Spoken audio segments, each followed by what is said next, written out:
PUBG Mobile version 2.7 will be available soon. Let's take a look at all the new content. The long-awaited Dragon Ball Super collaboration is officially here. We'll be bringing you 2 new game modes for this collaboration: Dragon Ball Super themed mode and Battle Royale Dragon Ball Super. Dragon Ball Super themed mode will be available in Erangel, Livic, and Sanhok. In this mode, we've incorporated Dragon Ball elements into the classic Battle Royale gameplay. All players will embark on a journey to find the Dragon Balls to summon Shenron. Collect the Dragon Balls scattered throughout the map.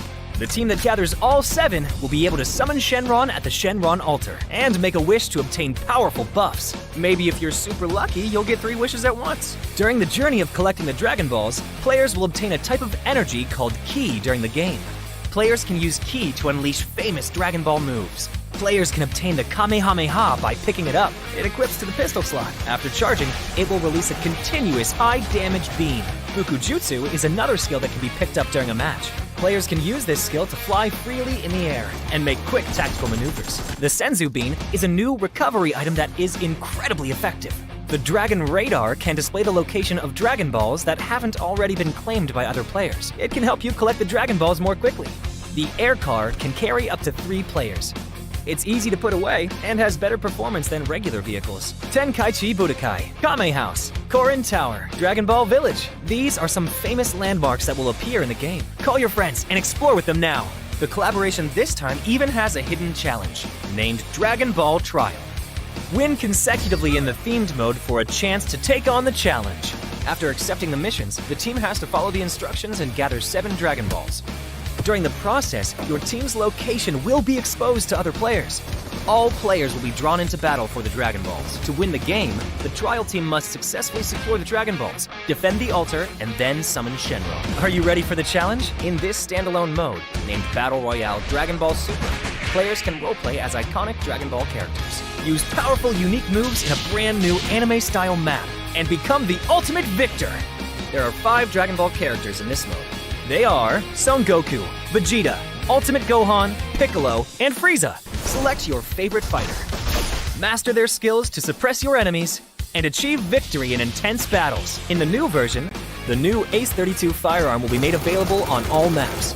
It uses 7.62mm ammo and has 6 attachment slots. What are you waiting for? Go try it out now. Furthermore, this update also includes a firearm attribute tag display. Newer players can go to their backpack to look at the tags of a firearm they've picked up to quickly grasp its characteristics. The new Cycle 5 Season 13 begins on July 18th. Be sure to stay tuned for the new season rewards. That's a wrap for the main new content of the upcoming version. For more information, be sure to follow our official PUBG Mobile community. Winner, winner, chicken dinner. See you next time.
Royale Dragon Ball Super is now available in PUBG Mobile. In this new gameplay, you can do battle while playing as Dragon Ball characters. Let's get to know them and their skills. Son Goku's standard attack is a barrage of Kidan. Its damage output is reliable with an average rate of fire. It's crucial to find the right time to attack. In order to make this a bit easier, Son Goku's charged attack is a continuous Ki Blast, which can be charged up and fired to attack enemies. At the same time, Son Goku has a special movement skill, but this is great for mounting a surprise attack or to escape a dangerous situation. It can be stockpiled 3 times, allowing it to be used in quick succession. Get to know these moves and you'll be one step closer to victory. Similar to Goku, Vegeta's standard attack is also a barrage of Kidan. It has a faster rate of fire, but the Kidan travel a bit slower. It takes a bit of prediction to accurately hit enemies. However, Vegeta's charged attack fires a bunch of Kidan, which deals small area damage to the target. Vegeta charges up with energy when he hits enemies. Once fully charged, Vegeta can release all the stored energy at once to deal massive damage to an enemy. If you wish to fight at close range, then you have to try Ultimate Gohan. Ultimate Gohan's standard attack is a rapid flurry of Kidan that can deal a ton of damage while up close in a short period of time. When you're surrounded, Ultimate Gohan can use his charged attack, which is a powerful single Kidan. It needs to be charged up first, but it will deal a lot of damage to anyone caught in the crosshairs. It can decisively end a battle during pivotal moments. At the same time, Ultimate Gohan also has a special skill that generates a protective barrier around himself. The barrier can block 500 damage and protects from all incoming projectiles while in effect. When the barrier takes enough damage or the time runs out, it will dissipate on its own. Piccolo's standard attack deals high sustained damage. Its damage even increases the more it hits in a row, which will really test your aim. Furthermore, Piccolo's charged attack can snipe enemies from a distance. He can zoom in for this powerful single-shot attack, leaving enemies with no place to hide. Even if you miss, it's no big deal. Piccolo's special skill is a powerful dash that can be used to close in on enemies, even those in the air. Another close-range fighter that's worth trying out is Frieza. His standard attack is an elongated Kidan that's easy to hit enemies with. Use his charged attack to throw a huge spherical Kidan. Positioning and timing are key. Frieza also has a special skill for controlling the battleground. Select a location and he will leap into the air. Then after a brief pause, smash at the location. It damages anyone that's hit and sends them flying. So that's a quick rundown on all the characters' moves. Come join the intense battle with Dragon Ball characters. It's a centralized circle, a standard circle covering the most amount of land. Teams, they don't really have to move quite a lot. They won't need to move out of their comfort spot unless...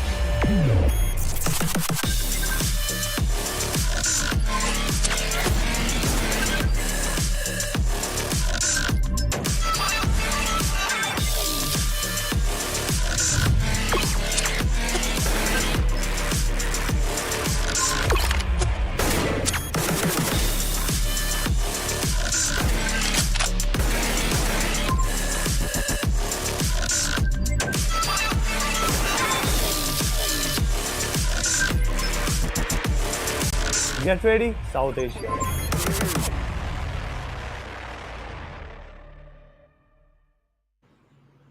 Alright, ladies and gentlemen, welcome to PMPL SA 2023. My name is Fritz and with me is going to be Ahana for another day. Day number 2 of week number 2. What are your expectations, Ahana? I am hoping for a lot of teams to rise up today, Fritz, considering the way the performance was yesterday, specifically from a lot of new names. I'm hoping to see a lot of riot happening towards the first few positions and a lot of people trying to contend that, specifically hoping for SKYLIGHTZ Gaming to show up. Okay, SKYLIGHTZ Gaming, interesting name. I just like my teams to perform, man. I picked up Stalwart Esports. I love Stalwart Esports to, perform a little bit better. 4MV2, man. They get flawless week number 1. They were so good in the final few days of week number 1, except for the last day. But that last day, day number 5 of week 1, and now this first day of week number 2, it hasn't been good for 4MV and Team Stalwart, or for any Mongolia team for that matter. So would love to see some other teams stepping up. Would love to see the other players come up into the game and maybe perform a little bit better. Absolutely, we would definitely want to see some teams, pick back up on the pace and come back into the game, because again, we do want to see more teams show up towards the first few places, but we don't want the teams on the first few places to start just dropping with no, medal to their scores. But yeah, as we can see on this overall scoreboard, 4MV is still maintaining the first position with a good enough lead, but not like an absolutely outstanding lead. It's 28 points. So yeah, it's good enough, but it's not amazing, because we already have the expectations of 40 plus for 4MV to be in lead with. Yeah, 46, 47. We've already seen that kind of a lead being taken by 4MV. So the expectations are definitely somewhere around there. When we talk about the other teams, SKYLIGHTZ Gaming, they've recovered pretty good. 181 points overall, 25 games. Still not the best possible average, but yeah, it's good enough to almost match the players of Team 4MV. Other teams as well. NBeSports, although, have dropped quite a bit. This was a team that we saw in top 3 in the first few days, but now had dropped all the way down to what, 9th or 10th position. So that hasn't been a great job done by that particular team. Following them are Royale Esports, King of Spades, Venom, DRS, Stronger, FAKELOVE. All these teams, they need to be a little bit more careful, considering all these games will, will give you an opportunity, or maybe take away the opportunity of playing the bonus game at the end of the weekend. So that's something you'll have to take into consideration. So yeah, just hoping for a good performance. King of Spades, another team that after yesterday has slipped up to the bottom charts. Absolutely. I'm definitely looking to see if King of Spades is going to be bringing anything in this time, because with 2 chickens on their name, they do look pretty promising. But then again, when you go to elimination points, that's pretty low, and that kind of puts a dent onto the overall score. So let's find out how it's going to go, considering the way that King of Spades is going forward. And also, I am having high hopes for Leo, to be very honest. Like, they have great fragging power at a lot of games, but then they aren't acquiring the victories for themselves just yet.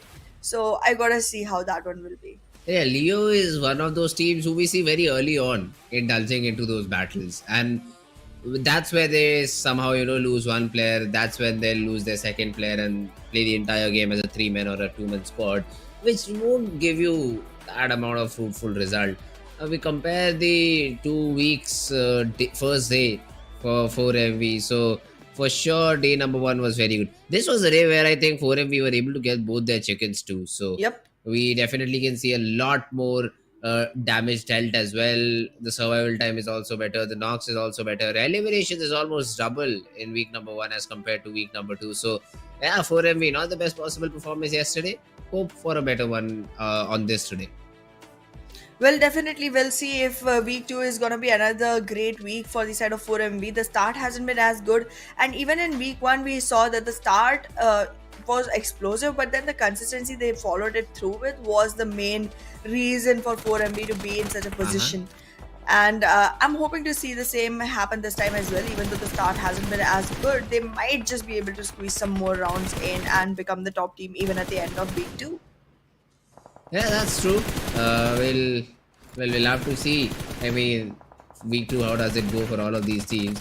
4MV, they've not had a good start, but yeah, so some snippets of how did they perform yesterday. Good shots from East from such a long distance.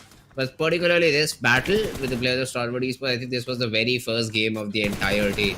And here 4MV, lost quite a few players early on. Stalwart Esports were able to reduce them to just 1. Or the Stalwart were also not able to just convert it into a good game, because they also lost a player early on.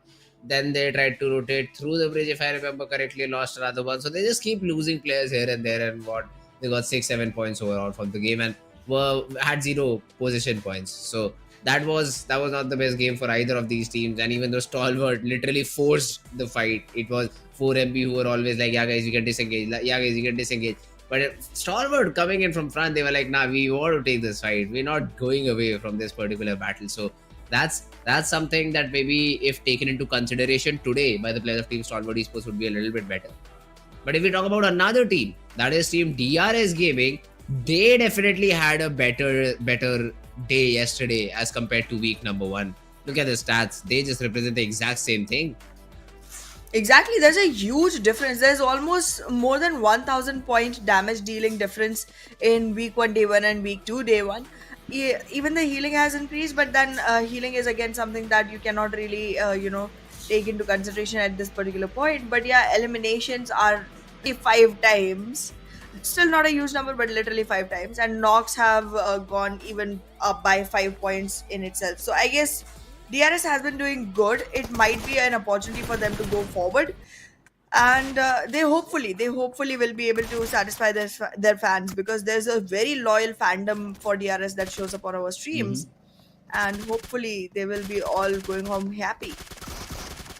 Yeah, well, that's what we aim for all these fans to be happy. But there were some good moments. Let's have a look at those too. I mean, DRS, good shots from all of these players, and they attempted a chicken dinner too.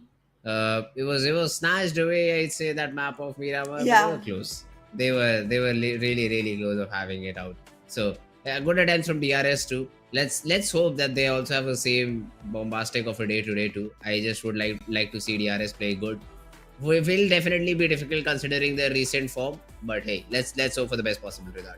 Exactly. I mean, DRS is again one of the very promising teams, and similar thing about Stalwart as well. Both of these teams are great, but then I'm seeing something missing for both. I'm finding a void in the performance of DRS. They haven't yet found Okay. their footing, and in Stalwart, I'm seeing a lot of experimentation going on right now. First, they tried different players. Then they started trying to go super aggressive. It did not work out. Then they tried to go super slow. That did not work out either. So now I'm trying to look for where they find their sweet spot and go forward from there. It is going to take some time, but once they hit that sweet spot, both of these teams are definitely going to be acquiring great spots for themselves. But then one team that definitely acquired a great spot for themselves in second week is HVDC. Well, HVDC Arrow, for some reason I did not see him a lot, but he literally was a pioneer for his entire team. But Sancheer, man, yesterday was his day. He clutches out a 1v4 first of all, Against then DEADEYES guys. converts a 1v3 in the game to help his team survive, get 3 extra points in that situation. Arrow probably has been consistent throughout week number 1. That's why he has been able to get 40 eliminations overall in these 25 matches. But yesterday it was all about Sancheer. Ryuk and Rogue, they maybe if they can step up a little bit, probably they're support players, so their major job is to throw out smokes, get the players back up and running, provide some cover fire with the mini 14s and stuff. But yeah, Sancheer and Arrow, they just are doing their job perfectly. 77 frags between the two, and yesterday being a very good day for HBDC, I'd say this team is definitely a team to be watched out for, especially if they're able to continue their momentum today. I mean, HVDC would be a team to fear about. Absolutely. I mean, HVDC is one of the teams who have 3 chickens to the name, and they literally woke up towards the last few days of week 1. So they were not even showing much, confidence in the first few days, and then suddenly they just show up to the occasion and acquire frags after frags, acquire chickens after chickens, and put themselves in a very, very advantageous position.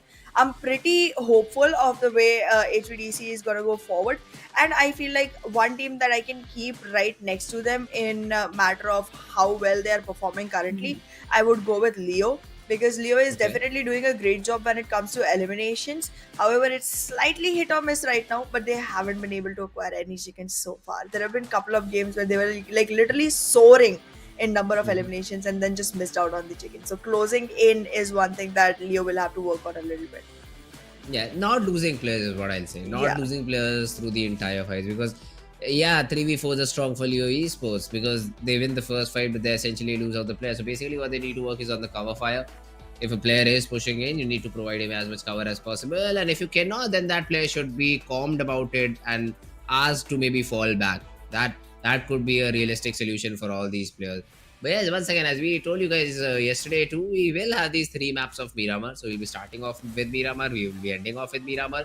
In between, we'll have an Erangel and a Sanhok, plus that fun little segment of TDM. So you'll have to also take into consideration that particular thing. Yeah, I'm excited to see TDM. I don't even remember the battle, but I know that one of the teams who has qualified from the previous round is going to play today. So, little bit extra experience, little bit extra game time. Let's see if they're able to beat the teams that are out on round number 2. We'll find that out once TDM comes on board. But as of now, the first match is going to be on the map of Miramar, and we are going to be seeing Group E sitting this one out. So we'll see how the other groups take advantage of this particular position, because I think if Group E is sitting out, then there's going to be quite a few teams that do not become a hindrance, because this time the way the whole scenario has been created, it has been depending on your rankings, right? So teams have literally circulated around, and it's almost a much more equalized in terms of previous week performance caliber for teams, that the groups have been divided. So you're almost going to have similar kind of situations at all times, and that's going to be something that people have to be aware of. But yeah, King of Spades, DRS, Seal, Venom D, all these 4 teams are going to be sitting that out. It's going to be an opportunity for some teams to actually go ahead and capitalize on that particular situation. But we'll find out. We'll find out if someone actually does. Yeah, that's correct. We'll have to see how this first game of Miramar goes. King of Spades are sitting this one out, or are they playing? They are sitting out. King of Spades. Oh, they're sitting also. Basically, that I'd say South Island first of all, and then the complete Yeah. western part of the map will be empty. So Yep. we wouldn't see anyone dropping there. So if a team maybe from the bottom charts wants to test out their luck, go last he goes if the zone supports it. Go towards what was it, Ruins where they used to drop Valadil or Cruise as Oasis. well. Yeah, okay, yeah, Valadil Cruise, okay. The So Venom. there are multiple spots Yeah. where these teams won't be dropping, these teams won't be seen in action. So you can just drop into these little pockets of areas, get good loot for yourself, and maybe then try to roller coaster your way inside the zone. Probably get a few frags here and there, which again, I'm saying it just like it's a very easy thing to do. Trust me, it's not. Unless you're perfect at third party. I mean, two fights are going on. One of your snipers is positioned high up top with a mini 14, and he just goes tap and just finishes out the knocked out players, not even bothering to knock a player himself. Good, cool for you, man. If it works, that's not a problem for us. We just would love to see a good game for you, because if a team from the bottom rises, it gives some extra energy to us too, man. I just feel excited to see a team from the bottom charts make it all up top. Absolutely, that's something that we all keep wanting to see. We are all somewhere rooting for the team that shows up as underdog first and then just rises up to the top of the hill. So we'll find out how this goes. But as of now, if you talk about the playing path, it's gonna be going from between La Cobrera and Torre Amuda all the way from central northern region all the way to Los Higos, making Valle del Mar and Los Higos both completely, acquirable. La Cabrera is again one of the cities that I see SKYLIGHTZ moving towards. Is this the usual drop? Does the split between La Cabrera and Crater Fields L? We'll definitely keep this in mind. Mabetex obviously near the Toro Amuda region. They usually try to take the vehicles first off the highway and then maybe try and rotate their way towards their loot spot so that they can quickly loot, not easily, but quickly loot and then move inside the zone. So that's a very important thing that they do. Leo Esports, so they this time won't be facing any contentions from the players of Team NBeSports, I think. Or is there? Because I do see a little purple between all the green symbols of Leo Esports. So, okay, then you'll still share the city with NBeSports, so there might be a drop clash in that particular city. 4MV Chubasera, no problem whatsoever. BIDX Valademar is where they go. Los Leones probably will be acquired by STFL. Now that was a gutsy drop, but hey, STFL will be rewarded for it because literally no one goes to Los Leones except for them. Exactly. They will be having all the advantage of the situation, and considering Plus that the D zone. Venom has yup and the zone. And considering D Venom is sitting this one out, BIT CMF will also be having an opportunity to go ahead and acquire Valedilmar completely to their own pleasure. Maptex, as we already discussed, are going to be picking up vehicles and then from Torre Muda navigating all the way to Campo Militar. I don't feel like that's going to be the best choice, but they are very rigid about it. So they probably will still move with the same exact, mindset. Hopefully though, they'll be able to make it back into the circle without much problems. But yeah, in the meanwhile, T2K already in a good enough position and very close to players of ASL and Raw officials. So let's see how these two teams are gonna have their own piece of pie against C2K.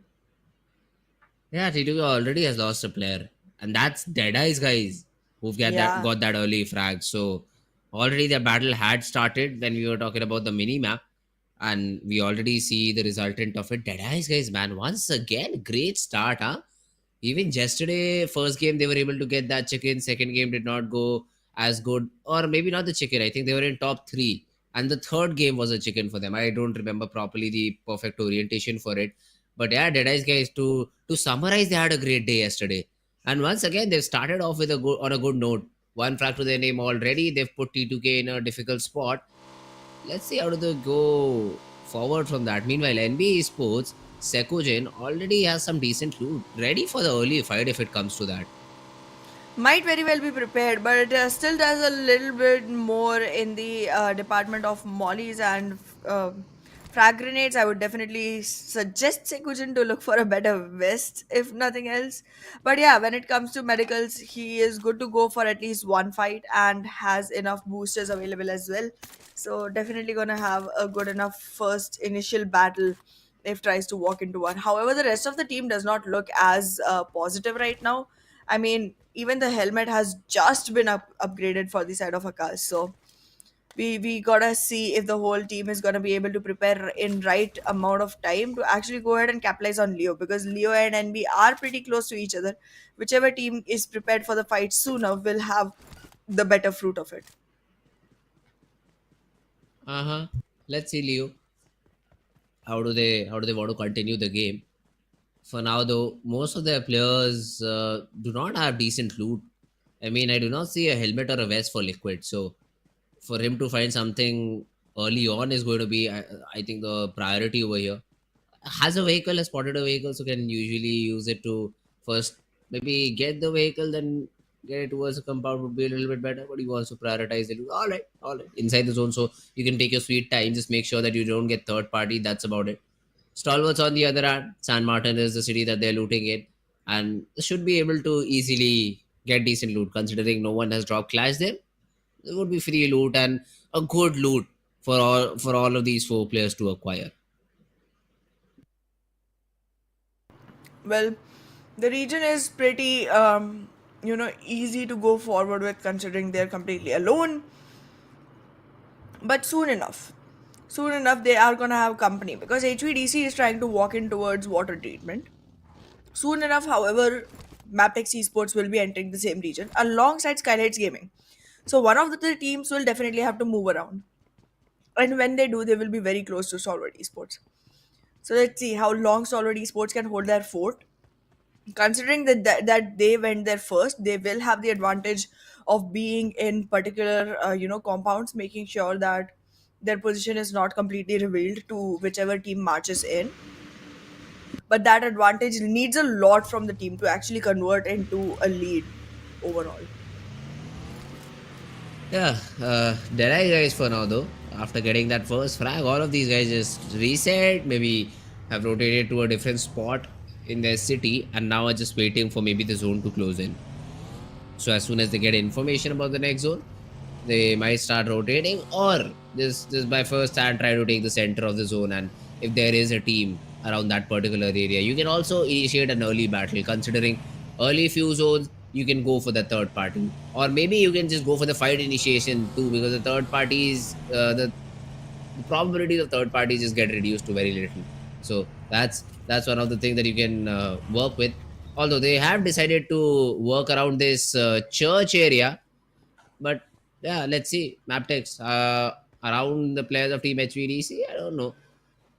Probably wouldn't like to fight early on, because I still see weakened utilities or weakened gear for the players of Team Maptex Esports. For Maptex, I don't even think their game has just started flourishing just yet into this tournament.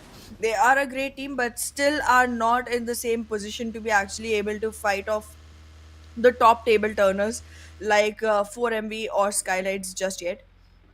I think Maptex and DRS are sharing a very common ground as of now, because both of them, even after being some amazing teams, are still trying to seek their momentum, still trying to find their footing into the ground. But well, talking about the teams that are still trying to make it into the circle, there is a great position for 4MV to gatekeep in against BIT CMF, which is going to be super advantageous for the team to acquire early frags, which 4MV, as we know, likes to do.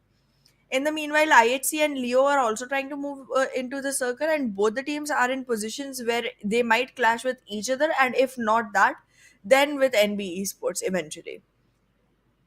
So let's see if any one of these teams is able to survive inside the circle with good number of players, because right now, even though there is enough real estate, the eastern side is completely empty, and that makes it pretty dense towards the western side. Look at this. Jax just turned over his vehicle, and that's bad driving skills right there. Come on, Jax. why why do you have to do that? Now Degree is trying to help his teammate get that vehicle back up, And with the buggy, okay, he gets it done. Although that vehicle will take some damage because of it, so it won't have enough HP to maybe take some shots onto itself that it previously would have. It's okay though. A little bit of help from the teammates is what gets the job done, and they will be able to get inside the first zone for now. Meanwhile, Deadeyes guys might get into a battle with the players of Team Stalwart Esports if they keep heading this way. Well, let's see if that is gonna be something that guys is prepared for. But yeah, in this particular situation, it definitely looks like they are marching forward without much worry to their hands, and the circle is gonna be in their favor. It's a completely northern shift, which teams are gonna be marching towards. Bad intentions being very far away alongside IAWO. Both the teams still not in the greatest position to actually make it back into the circle. They're gonna have a lot of fights, a lot of battles in hand before they find a footing. Uh-huh. SKYLIGHTZ though, if you look at them, they had a good spot overall. Even IHC right now on top of hills, just making sure that they have enough cover around them to make sure that they can be they just acquire this position. And look at Godless. So basically Godless is exposed from every possible angle. He could be shot down from anywhere. But the problem is to come up and finish him off is a completely different story. Meanwhile, 4MV, they've lost a player to the hands of JMEX. Now that's the most unexpected team that I thought would be hindering the players of Team 4MV. The revival will for sure come in, but dog, that's a risky play. That's a very risky move. He needs some cover fire. And finally, I think Apex is the one providing it. Well, Apex with that cover fire will be able to provide some footing for the player of 4MV, but Doc right now is trying to go back out and is still in the crosshair of Frag. Now, Frag might be able to frag this out, but then again, there is a lot of spotting coming in from the side of IHC as well. 4MV is getting sandwiched at this particular position. There is not much that they can really do from this position other than hide, but then we know what 4MV is. They don't hide, they take the fights. So, soon enough, they will be picking their battle against one of the teams, either JMEX or IHC. And one of these teams is going to be facing the wrath of 4MV, who has, by the way, this time not yet lost a player because Stalwart Esports did not try to sabotage them in the beginning itself. JMEX though, they still have that idea. 4MV is somewhere around here. And for now, they're just sitting out. They just want to trade out passive because Frag is all alone. He spots he's down and has been able to take a chunk of HP out of him. But the knock is still not achieved. And Frag knows he needs to be a little bit careful, considering if he gets knocked out, his teammates will be in a lot of pressure to maybe go for the revival or the rotation. So they are, I mean, Frag is playing it out perfectly, is what I'd say. He's once again testing his luck. This time it should be a knock. And it is. He finds he's completely out in the open. Just 4MV's player was away from the pack.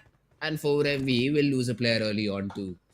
Again, this week again is not looking like one of the weeks that 4MV generally has.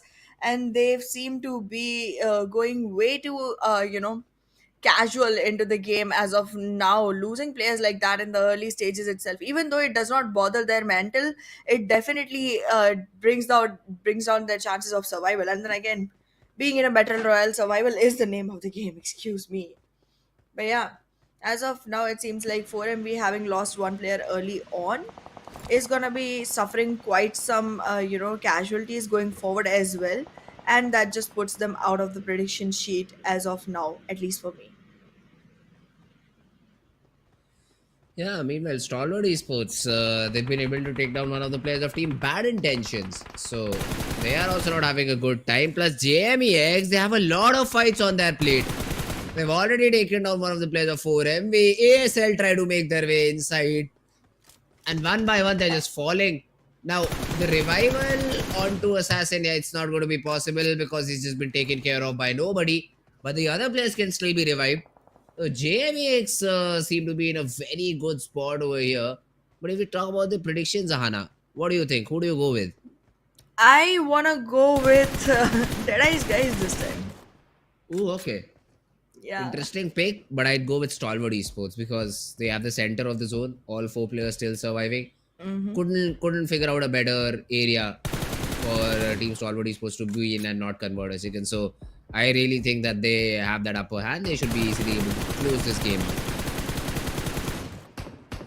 Well, we'll find out if Stalwart is able to do that because, yes, as you mentioned, they do have a great spot to their hands. But I feel like Deadeye's guys has been investing in multiple fights and still coming out on top, making them a very mechanically strong team currently in this lobby, at least with the momentum of today. So I feel like they might be able to convert it into a victory. Even they are in a good enough spot as of now, slightly above San Martin on the other side of the road, making it possible for them to survive without participating in any more fights going forward until the circle was completely opposite to their positioning, maybe all the way to southwest.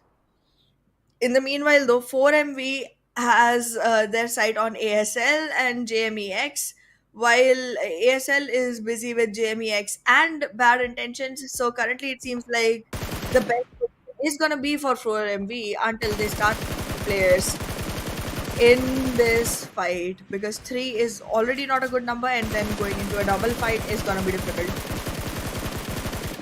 Yeah, JVX still taking some shots, even though Frag is down, but I think he's being tended to by one of his teammates. Now, there is a push near the players of Team Mabetex, and Deadeye's guys are the team over here. Let's see, how do they want to play this one out? Perfectly done by Deadeye's guys. They've lost one player. Sus is down on the ground, but the revival will come in as Mabetex. The last remaining player is very far away, who is still trying to revive one of his own teammates. So yeah, Mabetex, they attempted to invade the compound that Deadeye's guys had, just fell flat on their face. Well, with this condition, it seems like Mapex is not going to have a very good time going forward, considering they're losing players one after the other. There's only 2 surviving, far as I can see, and Deadeye's guys still has 3. Now, 3 is again not a great number, but it's good enough to start off with. And well, the playzone is going to take care of frag. That's going to be another frag that gets added towards 4MV. But in the meanwhile, 4MV, a couple of players have been able to find spot inside this new circle, while one is still taking fights with JMEX. So let's see if JMEX will have enough number of players to go forward with because Doc already has his sight set. Yeah, dog. Let's see though, 4MV. I mean, with 3 we've seen what they can do. So that's something you need to be worryful about. But meanwhile, ASL, they just come in from behind. And for some reason, JMEX were not ready. And now Bad Intentions, they come in with a third party too. A lot of battles, a lot of third parties happening all around the board. And DEADEYES CMF probably were the ones to take advantage out of it. Well, as expected, the votes have gone towards SKYLIGHTZ Gaming, considering DRX is not playing this one. Soon as DRX comes back in, it's gonna be DRS at top, and then SKYLIGHTZ Gaming right under them. But yeah, in the meanwhile, Bad Intentions did try for a great third party, but have lost some players in the meanwhile. And Stalwart is trying to get a piece of this pie. However, Raw officials might be a thorn in their way. Yeah, I mean, at some point or the other, you knew that this fight was happening, was bound to happen. So easily done. Action will also get that confirmation, and DRS CMF, 3 different players got eliminated by 3 different teams. So cannot blame too much about them. Meanwhile, IAW just got eliminated off the face of Miramar by the players of Team HVDC. So that's also not a fun sight to have. JMEX as well being pinned down by the players of Stalwart Esports. So the position that Stalwarts had, they are using it perfectly. Stalwart definitely has great position, but they are losing players one after the other. One player is already about to be knocked. Nirzet cannot be surviving for long enough. And in the meanwhile, ASL, well, they have a bad time during most of the fights anyway, so we'll see them get vanished from the face of this map. But in the meanwhile, we do expect to see 4MD acquire some advantage, and there they go. Doc will be able to confirm one more elimination, putting JMEX on the 11th position as of now. So the 5% viewers that were in the favor of JMEX, for them, the hope is gone. Yeah, easy job done by by all these teams. Now, 4MV though, the problem is the direction that they're moving towards is already being capitalized by the players of Stalwart Esports. So how do they deal with that is my biggest question. Although even Stalwart, they have a big split in terms of numbers. So 2-1-1 is a split that I previously saw, but I think backup will arrive as soon as one of the players take contact. So that would be one good thing. Meanwhile, Raw officials are trying to make a way inside the zone, and so are the players of DEADEYES, guys. Now for DEADEYES, it's not going to be easy because 3 players in one vehicle is never good. It is never good to be in such a situation. But that's what DEADEYES have been forced to do. And let's see if they survive or not. Well, they're trying to go 2 players in one vehicle and have left Slayer Sir behind. Soon enough, he will be finding his own, commute possibility. But in the meanwhile, Deadeye's guys lose another player, and now it seems like they are not going to have much footing on the 10th position. That's it. They get eliminated completely with 5 total elimination points and no position points at all to the hands. Look at this. Raw officials are now trying to push upon the players of Stalwart Esports, but they just get completely obliterated. A little bit help from the players of Team 4MV. But yeah, they're able to get those frags and the job done. And a little bit too over aggression shown from action. Now the smokes will be thrown and the revivals will be attempted. But 4MV making sure that Stalwart Esports are short in terms of players. But the IHC third party also comes in. So 4MV also would not have a great time now. In all of this, all these teams surviving with all 4 players, they will have that upper hand in the game. And one of those teams that will attract a lot of attention is gonna be HVDC. Look at this team with 3 chickens already in hand. And the kind of performance they had yesterday, 5 frags on hand and not having lost a single player, they look pretty promising in this particular map as of now. Even the position is pretty good. They have the compounds on the northeastern region of the map and are currently looking forward to any fights that come their way, specifically the ones against NBeSports and the ones against Leo. However, Raw officials gets eliminated by their hands as well, and with this fight beginning between Stalwart Esports and 4MV, keeping Stalwart in a man advantage might just turn in their favor. Yeah, but the problem is Nirzet is all alone. He needs to have some support from the left hand side, which he does not get, and Nirzet will lose his life because of it. It did seem to be a 3v2 battle, but Stalwarts were nowhere in position to, throw in some cover fire. Now Apex is all alone. The nade goes in, will eliminate Apex out, but Stalwarts, they've lost players. So moving forward in the game is not going to be as easy as they would like it to be. But that's what you have to now play with. But yeah, let's see. The next zone is a little bit supportive. They should be easily able to get inside the next zone considering no one is in front of them. But now suddenly it seems like to be a SKYLIGHTZ game. And Demo, he has been able to get one knock, but his priorities are to just fall back, make sure that he does not get eliminated. Action getting shot in from behind. He knows that the shots have come in from a very far away angle, so he does not need to be worried about. Now I do worry a little bit. It's better if you get inside the compound and then revive. But yeah, they're just taking the risk, get their player, get his player back up, and then continue the game.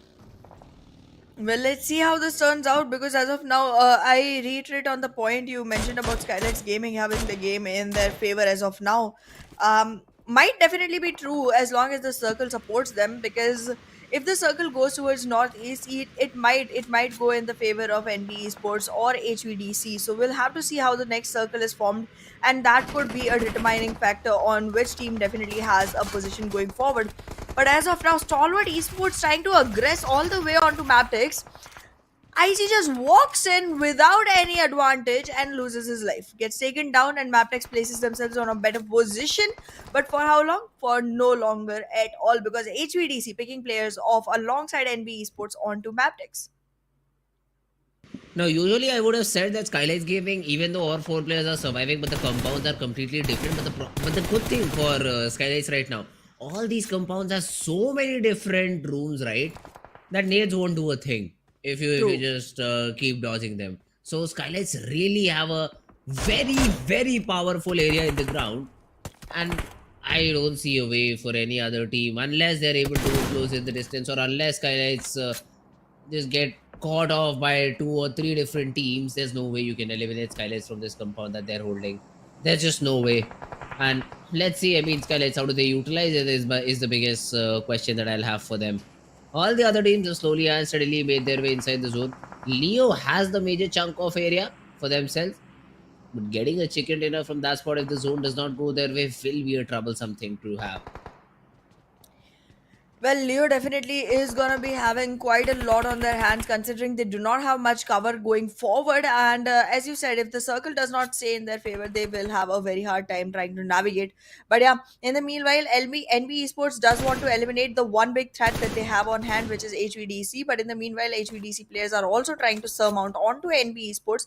But they are aware of the fact that Mabetex still has one player online, and there's still the squad of SKYLIGHTZ Gaming surviving in a very close proximity, which they have to be aware of. However, Leo, wait a second, Leo players have been spotted by SKYLIGHTZ, are they? Yeah, I mean, SKYLIGHTZ have general idea about where everyone is, but the problem is they cannot commit to a battle.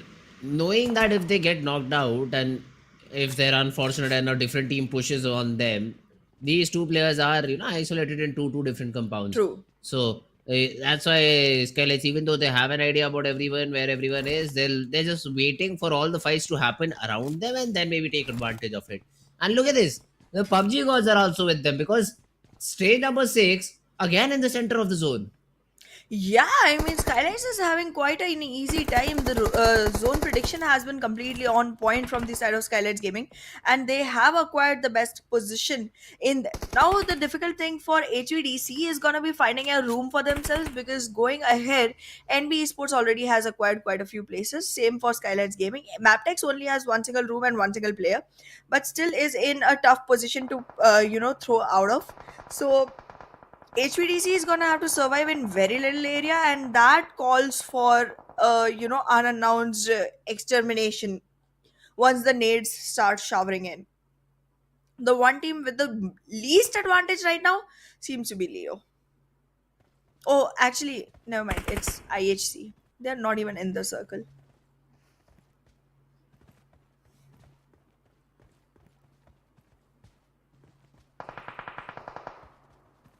I mean, yeah, look at this. SKYLIGHTZ though, their playing is so smart. They know that their southern side is completely covered by buildings, and IHC is a team that need to move inside the zone. So they are just trying to gatekeep by just coming out of their buildings and trying to get some frags. That's just a great way to approach the game. In the meanwhile, Mabetex, they get eliminated. Although NBeSports, they've also lost a player. Now, HVDC was also in a fight. I just saw the kill feed right now. They've also lost a player, I think, in the process. So their chances of getting a chicken have also been hampered. But at least for now, they're inside the zone. Except for SKYLIGHTZ, every other team has only 3 players or less surviving.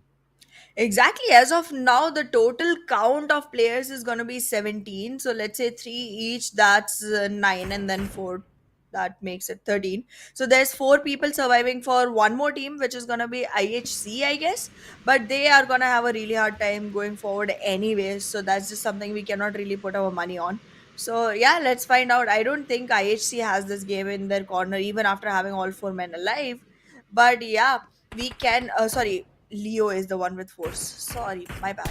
Yeah, but in this case, I can actually eliminate IHC and Leo already. It's definitely gonna be one of these 3 teams, either HVDC or NB Esports or SKYLIGHTZ Gaming. NB Esports definitely in a position where they can keep an eye out for IHC and Leo both and have a good enough idea of where these teams are situating themselves. But HVDC, in the meanwhile, is finding themselves a clear entry into the circle without attracting much attention on themselves. Yeah, NBeSports though, they somehow are favored in this circle too with this players of SKYLIGHTZ Gaming. So they just are trying to just pamper the players of Team IHC. As soon as they try to get in, they will be shot upon, and the only thing saving them are the smokes that they've deployed in front of each other. So as soon as they run out, of smoke, I think IHC is going to have a hard time. Meanwhile, HVDC, they've decided to cross the road for some reason, and now probably want to take that fight against the players of Team SKYLIGHTZ. But meanwhile, IHC, they had to rotate one time or the other, and now are being picked apart by 2 different teams, where Leo get 2, NB get 1, and they combined together have been able to eliminate the whole squad. Top 4 teams surviving, 2 teams with all 4s and 2 teams with only 3s. I do want to see Leo actually go ahead and acquire something for themselves, but their position will not support it. And in the meanwhile, HVDC as well loses another player.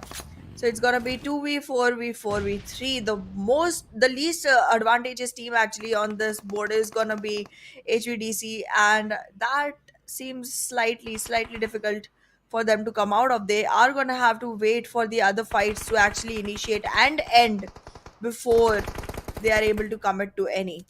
In the meanwhile, though, SKYLIGHTZ Gaming picking another one off. Ryuk is on the ground and Sanchir is nowhere close to actually go ahead for the revival. However, SKYLIGHTZ Gaming not being able to completely commit to the fight will give Sanchir an opportunity, but the circle is gonna be another difficulty that they have to take care of. This is the final circle. So all these teams on the edge of the circle will be in a lot of trouble. Now Sanchir is trying to toss a molly into this particular balcony, which he won't be able to nail it down. And then the nades will just come onto him. Now Sanchir was tagged up a little bit, but now the third party starts. The damage dealt by NBeSports is a cast, but the frag confirmed by SKYLIGHTZ. It's all out of his boy for NBeSports. He is tossing a nade, but essentially as soon as he comes out, as soon as he comes out, he'll just be taken down. And Leo Esports, they are also in a troublesome situation. But the problem is, do SKYLIGHTZ know? All 4 players surviving for SKYLIGHTZ. They can just push in right now and not let the players of Team Leo reset. But I don't think so. They have an idea. They think that the players are still in front of the compounds or behind the smokes. Little do they know, Leo, all the players are getting their reset.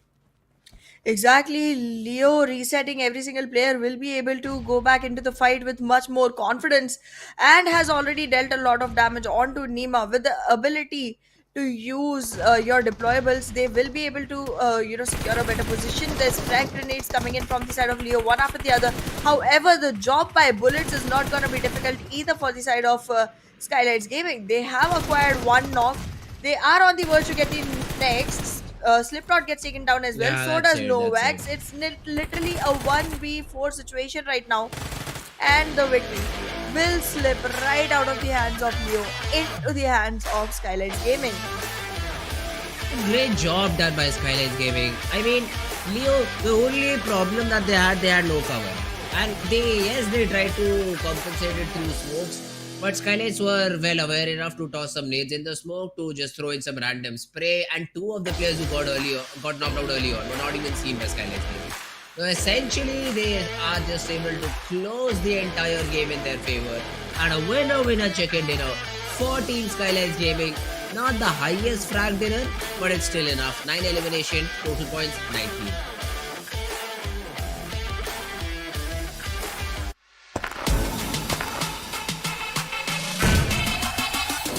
Make it clap.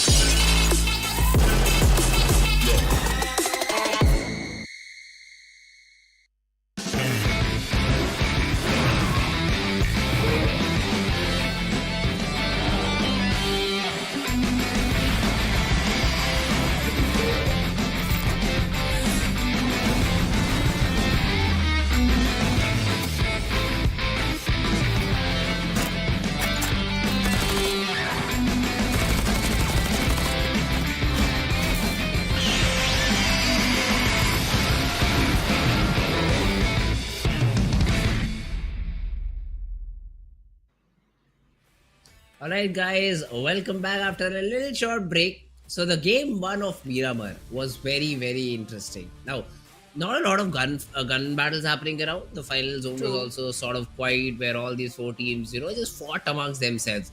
And there was not a moment where we saw SKYLIGHTZ in trouble. So it was sort of an expected chicken dinner from that particular team.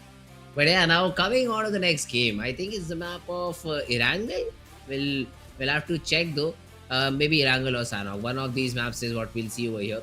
But it'll be an interesting and a fun one. But yes, it'll be fun to see who's the MVP, who gets the highest point after Team SKYLIGHTZ Gaming.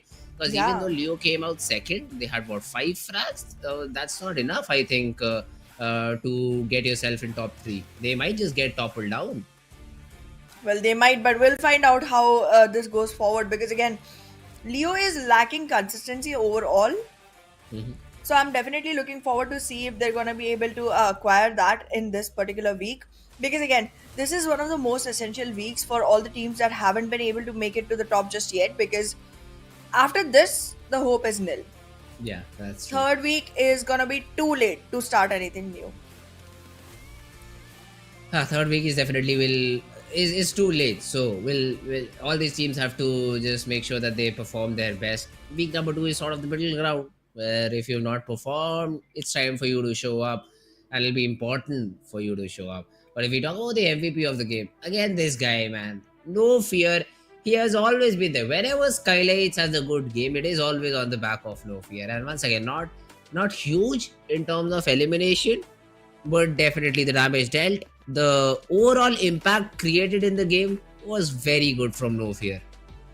That's true. I mean, he has 3 frags and then 3, supports as well, like 3 assists to go forward with. And total frags from the team has been 9. So definitely not gonna argue on that one. But yeah, we are seeing HVDC step up to the occasion constantly. There's 7 frags already that we can see on the board.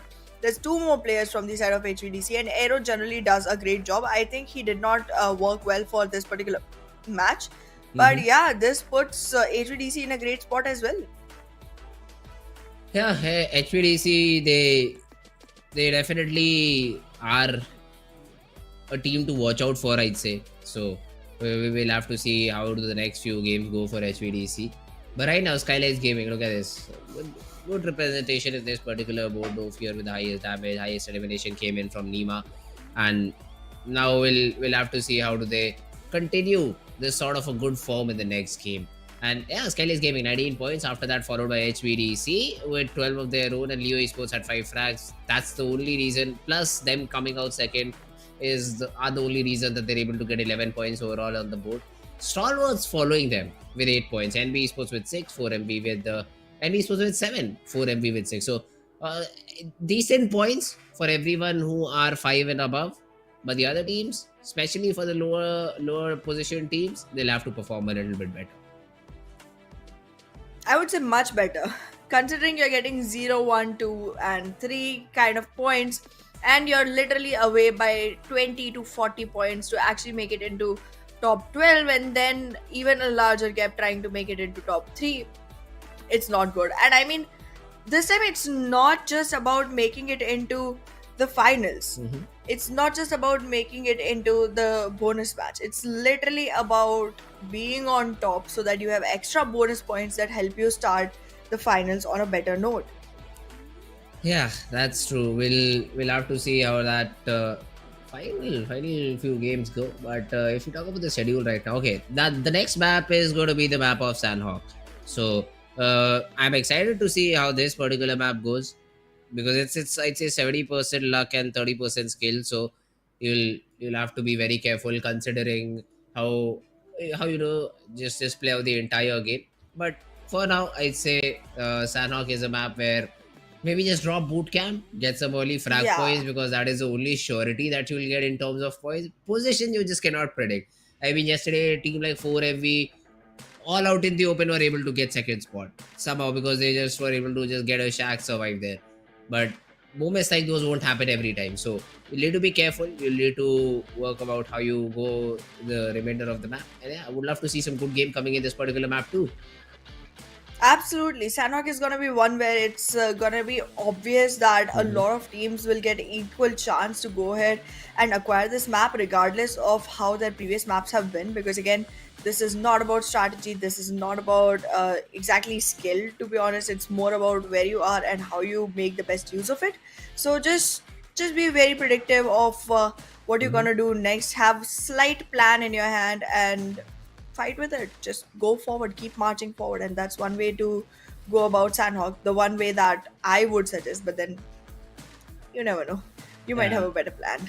Week number 1, Sanhoks were usually dominated by Nepali teams. So that's also another question that I have. Will that domination continue, or will we see a new victor coming in altogether from a different team? So all these questions and more to be answered. Better gameplay also to follow in this upcoming game of Sanhok, for which I'm super excited. Now, let's see who wins it out. I think we'll have Group D sitting this one out. So all the teams from Group D wouldn't be a part of this Sanhok and will have to wait their turn in the next map of Miramar, I suppose. So yeah, well, waiting for it, and let's see who reigns supreme, or which snake maybe reigns supreme in this map. Plus, the shotgun action is also a little bit extra as compared to the other maps of Miramar. So we'll see a lot of shotguns being used to in this small little map, considering all these battles usually happen around mid to short range area. So yeah, the map of Sanhok. Let's see. Let's have a look at what it brings to us. Absolutely. Like this time it's gonna be an empty boot camp if I'm correct, because Stalwart Okay. Esports is sitting out. So nobody's gonna be trying to contest boot camp just yet. And we will also not be seeing Leo Esports trying to just go ahead and survive for really long, have a couple frags on their names. Like this team has been showing promise but hasn't been able to close in any games. So they are going to be sitting Sanhok out, so their luck factor is also not going to be supporting them just yet. T2K, one of the teams that dominates Sanhok quite a lot, will not be in this particular Ooh, match okay. because they are also a part of Group D. So it's definitely looking like a very merry day for the rest of the teams. Also, I think ASL is the last team that does not participate in this one. So Okay. that's another one. And if it is ASL, then we are going to be seeing Hatin area also being completely empty, and people will have a lot of opportunity to try and acquire that as well. Yeah, but the other teams, 4MB, HVDC, DEADEYES guys, JMEX, all these teams will be playing out. SKYLIGHTZ Gaming too. Yes. So let's see SKYLIGHTZ Gaming, have an impact overall in the game or not, because chicken dinner would not want a team to get a chicken and then be eliminated very early on in the next one. Consistency is what you need to focus on, because that's the key to success. So yeah, it'll be interesting to see how this game goes. And let's just jump right into action. Let's just jump right into this game of Sanhok and see who comes out as the victors. Sanhok it is. Let's see if this is gonna be one new victor or if it's gonna be a repeated win. I am hoping to see Mabetex actually sees this one, but we'll find out once we walk into the match where they're gonna be. And again, a path that does not really matter for this particular map because you can literally go anywhere. I think Mongna is gonna be a little bit of a glide, but that's about it. You can reach, no issues at all whatsoever. Yeah, I mean Mongnai as well. It's a very simple spot to be in. There shouldn't be a problem for the teams to drop even there. If someone wants to drop there, Cow is again one of the areas where you can just easily drop and probably have no contention. But let's see, if we talk about drops, DRS has taken a very split drop. We have Samhi, we have Nakham. All these areas have been taken away by the players of DRS. Small little cities given to two, maybe one player at one time, and they're just trying to loot in those particular areas and maybe move forward with the good loot that they have. Painan, as usual, being occupied by 4MV. And I think Apex has spotted someone, because I do see him taking some shots, although nowhere near to him. So don't know why, just maybe having some fun around that particular area. A certain dominance, telling players or maybe opponents near him that please don't come to Painan or we might just take you out. Well, we'll see if there is gonna be anything like that happening just yet because I currently seems like they are trying to aggress in towards IAWO, which is not going to be a great call considering that we do have stronger fake love very close enough to actually get a whiff of this fight and come to have a meal. But yeah, with that aggression, there is an aggressive retaliation coming in from the side of IAWO as well, and demo is soon going to be demonstrated onto how the aggression is really executed. Although look at this, he's called for backup. So Ziol is already here, whereas I don't see anyone coming in to help Domain in this spot. So it won't be that easy at all for Domain to work with. And there's the slam in with the vehicle. Although Domain with a shotgun is good for one, but the trade is there and IAWO will lose a player very early on. IWO with that loss will have a hard time going forward. Alex, however, is currently in a situation to get revived, will have a lot of time to heal back up as well. In the meanwhile, though, King of Spades taking a lot of interest into the fight against Bad Intentions, picking a player off, adding one to their frag points, and just moving forward with that happy advantage to begin with. Yeah, IAWO They have lost domain early on. Viper, Octopus, Fofes are the only three players surviving. It's better for them to just maybe fall back from here. Now that's a very risky move from the players of Team IHC, and they are being punished for it. All the three players fall, and IHC has just been eliminated. That was a very weird rotation. We anyways do not recommend that you use a vehicle in this particular map. Plus you have everyone inside of it. Easy job for the players of Team STFL. Basically free frags is what IHC gave them in this game. Yup, and with those free frags being distributed around, they put STFL literally on the top of the leaderboard as of now. In the meanwhile, though, JMEX being very cautious, completely opposite of what IHC was doing. But then again, will this caution result into anything? Not really, because you are a target for 4MV. 4MV has somehow realized which teams are going to be easier targets for them and are trying to capitalize on that fact time and again. Yeah. 4MV, they drop in Painan, so this hill climb is always a little bit difficult because if some team decides to just drop on you, you're not ready to deal with it. It is so much. It's just completely opened up, so there's not really much cover. But for now, good for them that nobody gatekeeps them, so they'll be able to reach that watchtower without any problems and just maybe continue their game. So for now, looking good. STFL, the best looking team till now, 4 frags to their name.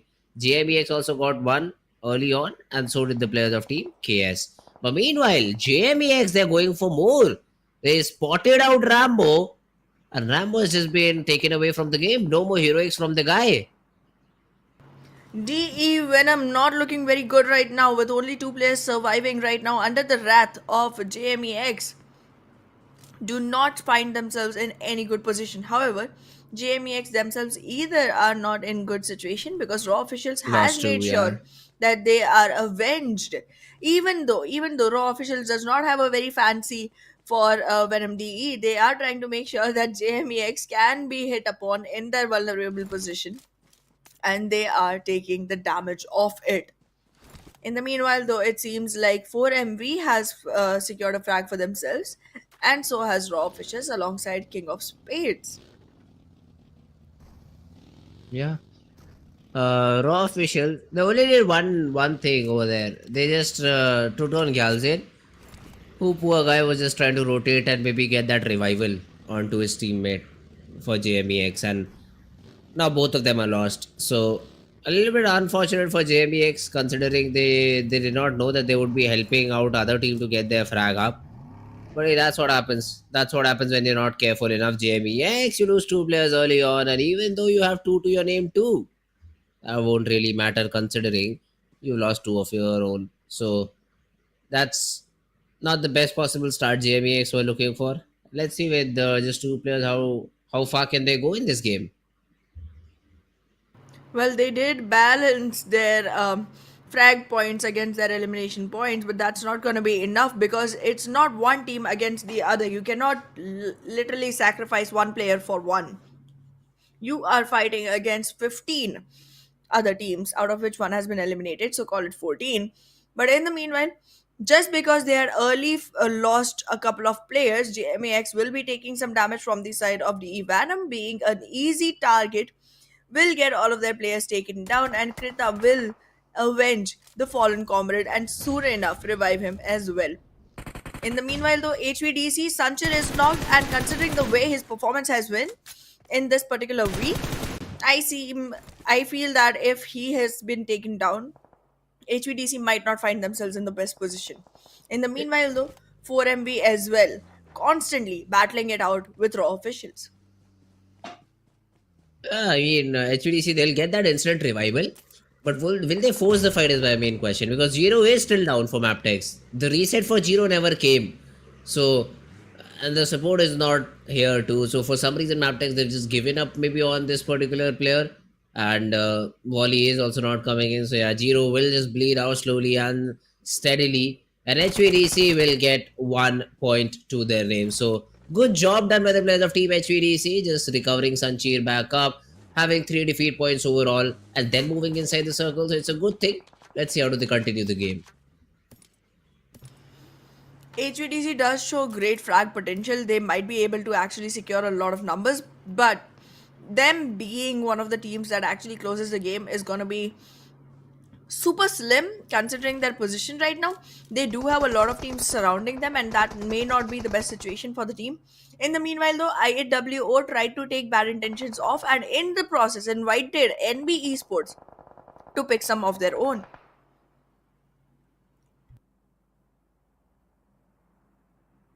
Yeah, the early fights are happening, and we already have some casualties our way. 4MV versus STFL. Now that's a brave fight for STFL to take. 4MV, they one of the players has been taken down, and Dobu will be able to get that confirmation. STFL is really looking very good right now because they just took down IHC. After that, they get their fifth frag. Confidence through the roof. I just cannot just predict where Dobu is right now. But 4MV for sure are in a difficult spot. Being in a difficult spot, 4MV has definitely made their own winning chances come down, and they cannot afford to do this for longer. Considering the lead is constantly being broken into by Stalwart Esports and by NBeSports, both trying to acquire more points than 4MV does in any match, and successfully executing that as well. Let's see if 4MV is going to have much standing at the end of this week, because so far it seems like they are not looking as promising as they did in the first week. Deadies guys though always already trying to spot players, unaware that it's gonna be 4MV. They try to move forward into the fight while SKYLIGHTZ Gaming initiates one with Seal and NB Esports at the same time unexpectedly.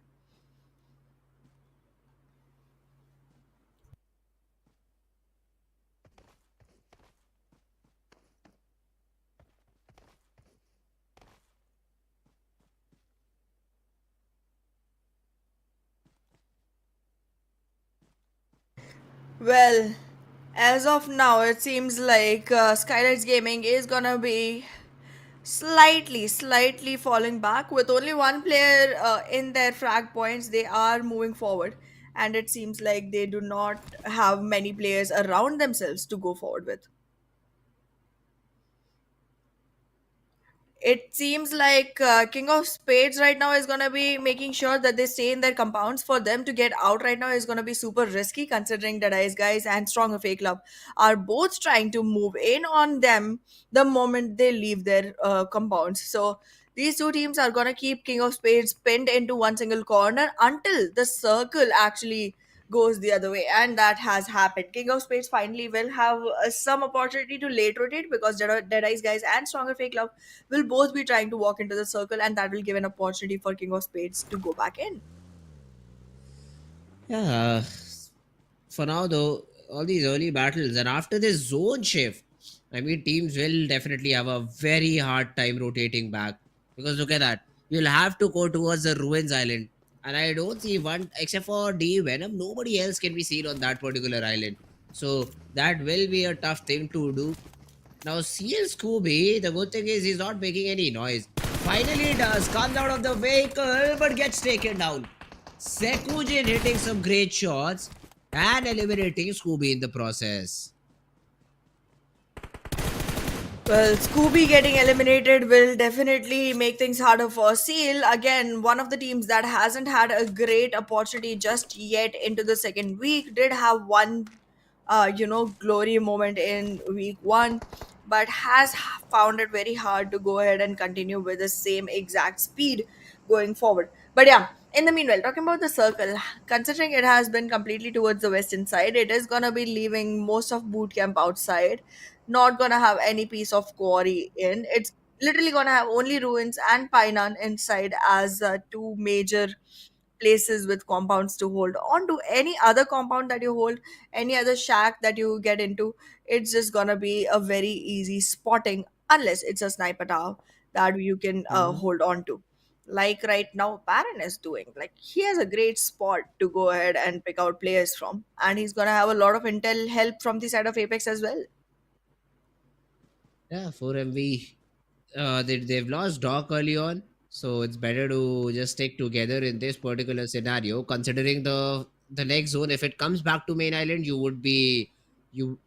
you would be really happy about it. But then if it goes back towards ruins, how do you cross? Is the biggest question that I have for all these teams, not just them, but all these teams. So that's one of the things that I'd love to see over here. SKFL already has 5 points to their name. HPDC already have 4 points to their name. So these are not the worst possible games for these teams. Now, how do you make them the best one? Is the question that we have. Making it into the best game is definitely something all of these teams are going to be looking out to do.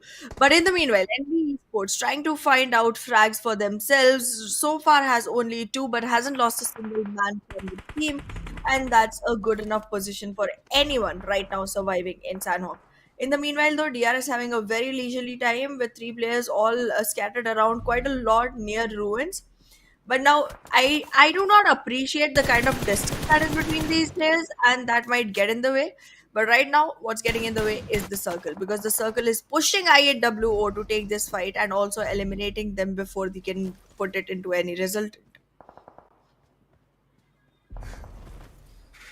Yeah, let's see though. I mean, STFL, this zone is not helping any of these teams, to be honest.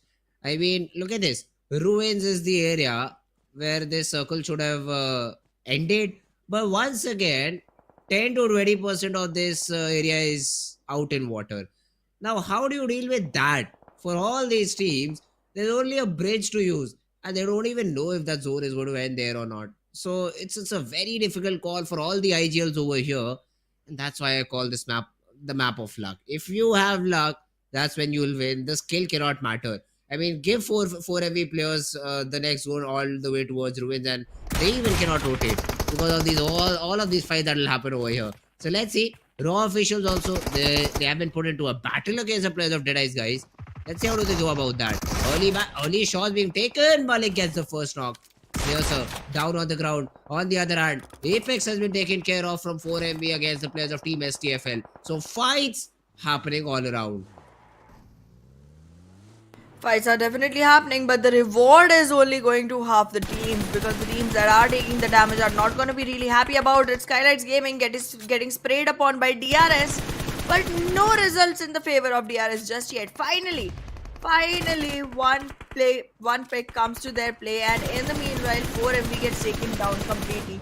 Considering that at this point of time, we still have 11 teams surviving, makes it hard for any team to move forward with. HVDC in the meanwhile trying to third party onto this fight between DRS and SKYLIGHTZ Gaming and acquiring a lot of points in the meanwhile.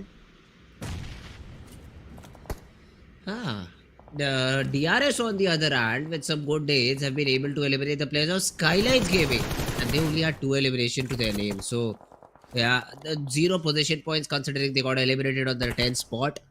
So that's not at all good for them.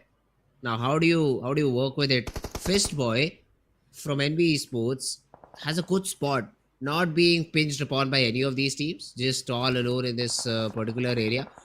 DRS on the other hand, only they are those 2 players. They're just making life hell for the other teams. Look at that, Gante just gets another knock. So DRS, the job that they have, get as many elimination points as possible before being eliminated themselves. We'll figure if DRS is gonna be able to pull that off. As of now, it seems like stronger FAKELOVE is gonna have a hard time walking back in, because even though the area seems completely empty, it's close enough to NBeSports to attract their attention. And HVDC, Aero is knocked. I don't feel like Ruik is gonna have enough time to go ahead and actually revive him and come back in. Oh, okay, that becomes possible, because already I think one player was available near Aero. I guess Rogue was able to pick him back up. Yes, that happened. Now they are all going to be moving in towards the main island onto Painan, because slowly and steadily more and more area of the main island is becoming favored onto this circle. But Mabetex is surviving very, very risky position, and soon will be in a lot of danger. NBeSports though right now, they did not know that STFL was in this position. They tried to climb up here, and that's their elimination. It all falls down to Mondo. And yeah, that's not looking good at all for the guy. Now being pushed by 4 different players. Rifas just goes in for the pre-fire, and even the molly connects. That's the end. Senor with a perfect molly will be able to close out the entire squad of NBeSports. Once again, NBeSports were like, guys, we are in such a good area, we are in such a good place. But then suddenly they just get eliminated and they are out of the game. Exactly. With that, we have just last 7 teams surviving with 22 players on board. STRFL already with all fours towards the northeast edge. 3 players from the Telegram officials as well, already trying to invest into a fight with King of Spades. In the meanwhile, though, the major fight is happening between Seal and STRFL, in which some damage is being dealt by Kirito to HVDC players as well. Oh, HVDC, they also seem to be in a tough spot over here. But I'd say the best game that is being played right now is by the players of Team STFL. Look at that. 12 frags, all 4 players surviving. Only if I could have seen the zone, I could have predicted if they're going to win the chicken or not. Uh, it will be a tough thing for any of these teams to do, considering the zone is a very weird zone. Has gone all the way back to main island. With the teams out main island, only King of Space will have an advantage considering they have a compound.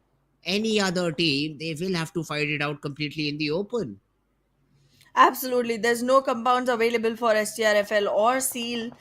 HVDC is still not even around the circle to begin with, but yeah, STRFL having lost 1 player that is already on the knees is going to be going in, investing time onto that revival. The recovery will happen, and now there is going to be full 4 men standing. However, in the meanwhile, when the rest of the teams are invested in a fight of their own, if STRFL decides to go ahead and make sure that they take King of Spades out, they will be able to acquire the right compound.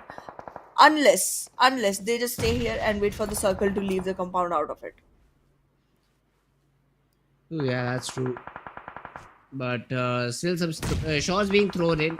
Seal, they're fighting out against HVDC, and they know that the players of STFL are right on top of the raid, so it won't be easy at all to deal with them. Meanwhile, they just blast the vehicle of Delta and have been able to reduce the players of Team DRS to just 1.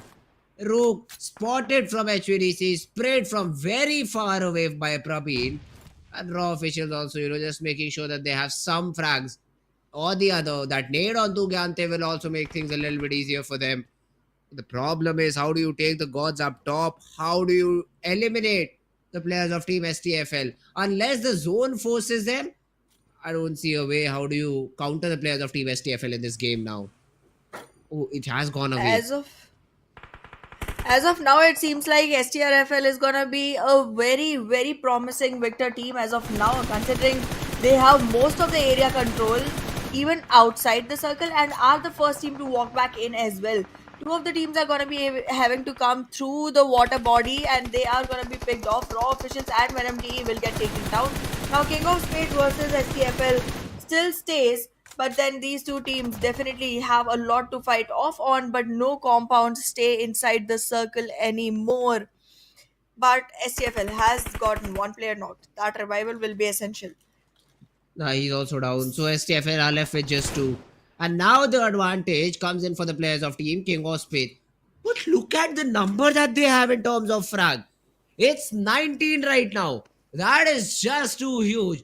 And still in a 2v4, King of Spades have to move inside the zone. So if Dobu and Reefers can do something about it, this could be a little bit tricky for the players of Team King of Spades. But Faisal already moving inside the zone. He has already spotted the players of Team STRFL. And one by one, they will just fall. Reefers put in a 1vx situation. In a 1v4 situation, Nade's coming his way. Yeah, no way you win this. There's the player from Show 2 Deathstorm and he will be your end. That's about it. The game gets won by the players of Team King of Spades. Yes, they get the chicken dinner. But STFL, they get 25 points from this game. So even though this game went in the favor of Team King of Spades, they are the real victors. Absolutely, STRFL in a very good position. But yes, we do gotta appreciate the chicken dinner that has been seized by the players of King of Spades. A very well deserved victory. Did maintain their calm, did not aggress into fights, did not attain very many frags, but are able to finally pick themselves up slightly more than before. And with every single passing day, this team keeps coming back on top, trying to show more and more of the caliber that they already have. The winner chicken dinner going right into the hands of Team King of Spades. This time with 6 eliminations and 16 total points.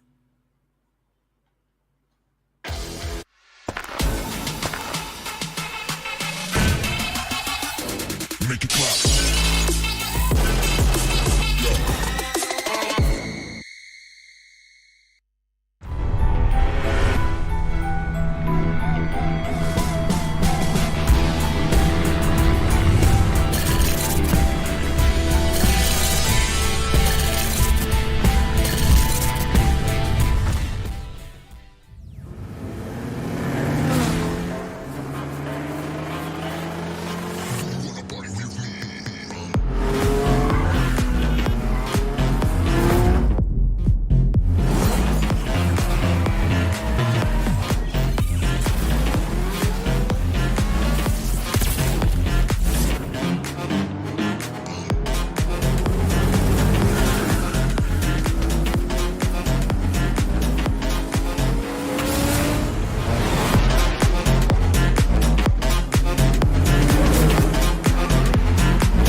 Alright, ladies and gentlemen, welcome back to PMPL SA 2023. After the little short break, game number 2, the map of Sanhok.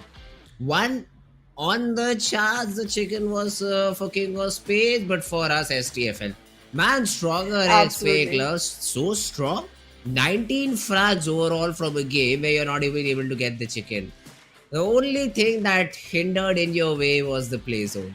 And I know it's very hard to swallow that pill, but that's why we say that Sanhok is not the best possible map. That's why this map so heavily depends on the zone. You don't even have any chance of predicting. Before the 6 zone, you did not even know if you would have to cross the river or not. So that's the way this map functions. Unfortunate for STFL, they're not able to get the chicken. But at least King of Spades, they get some extra points. Overall, when the leaderboard stands out, we will see a big difference of 9 points between the two teams, where Team STFL will stand out on top. Absolutely. The way SCFL has played today, they definitely won the hearts of all the viewers that have been there. But yes, let's take a look at MVP, and I'm pretty sure it is going to be from the same exact team, STFL. It has to be. And that's true. Yeah. The way that Reefers played, man, was just insane. 9 eliminations overall for just one single guy. Now, there was a lot of team effort because STFL, it was not always Reefers who was getting those tries. It was always the other players as well who they were chiming in. They were dealing the damage. Reefers was able to get those confirmation for himself is what happened the entire game. But look at the STFL. High voltage DCV somehow have Rogue in the mix. Prabir as well from Royale Esports. Then comes in Sinor from STFL2 and Deathstorm from King of Spades. I thought we might just see the entire squad of Team STFL, but considering Reefers just got 9 of those frags, 10 between the other 3, 5 for one more, so 5 between the other 2.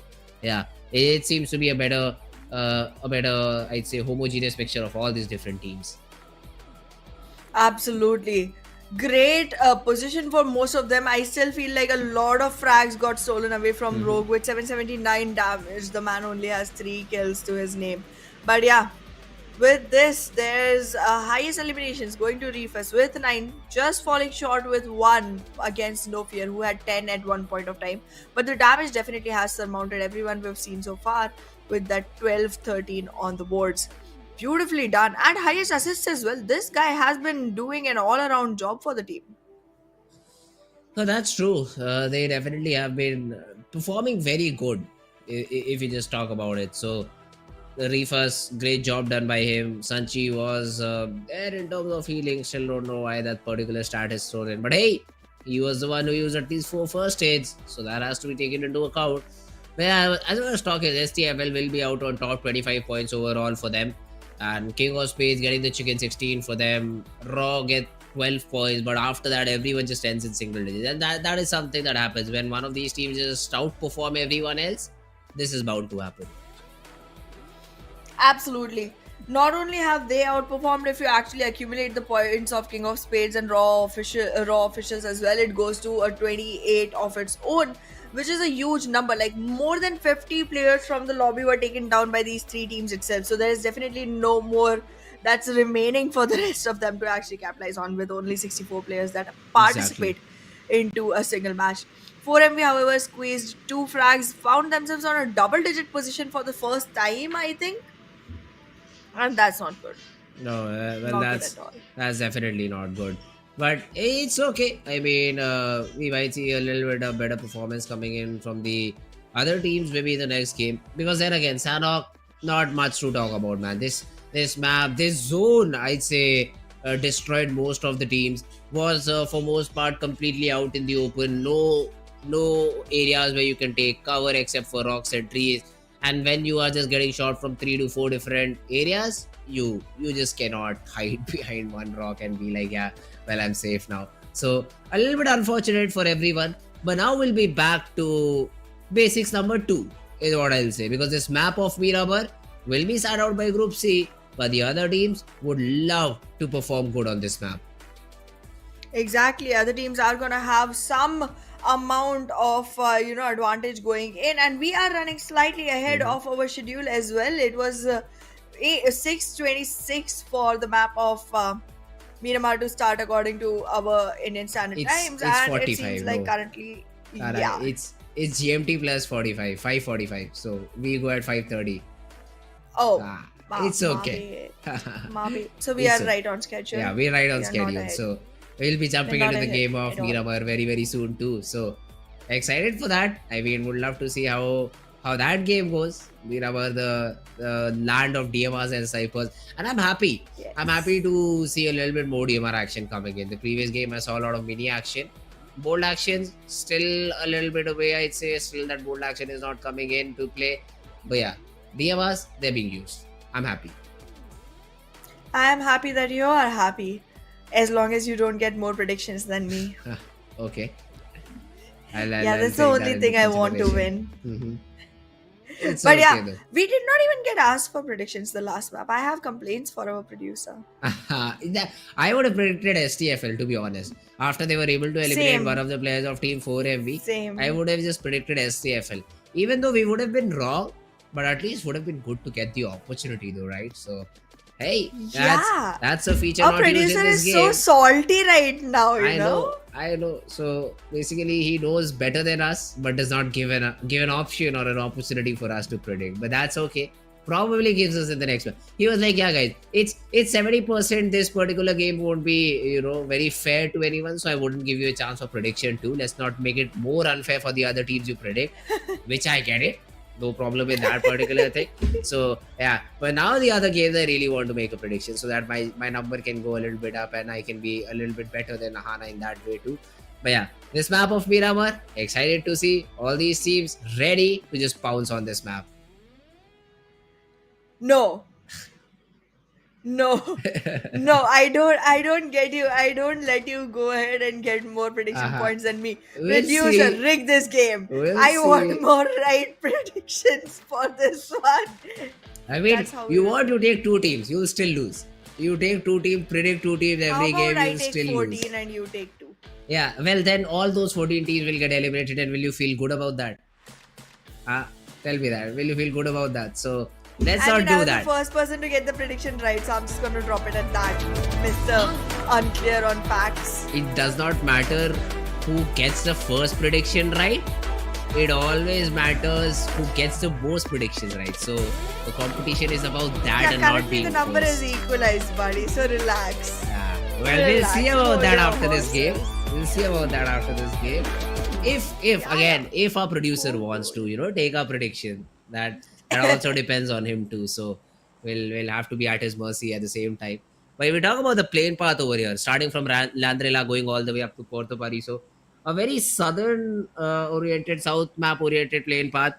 All the cities up north, Toria, Humuda, where all these teams love to go, La Cobriera, not in the early droppable spot. I mean, Mabetex is not even playing, so I don't think anybody's gonna be bothered about Torremuda and Campo Militar being far away. But yeah, there's definitely gonna be Chumasera capitalization going on with 4MVD, Venom going to Vela del Mar. However, this time they have a split. One player from the side of D Venom, Rambo in particular, is trying to go all the way north, trying to get a vehicle and then circulate back to Vela del Mar for the rest of the team to have an advantageous situation with. But the first blood gets drawn by SKYLIGHTZ Gaming onto Leo. Early frags, Leo Esports once again falling prey to that.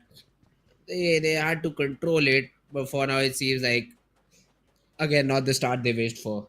And Skylines Gaming would be happy. They were the ones who were able to get the chicken in the previous map of Miramar. So a strong start will definitely help their cause overall. But right now there's another fight that we might see in the city of Pecado this time around.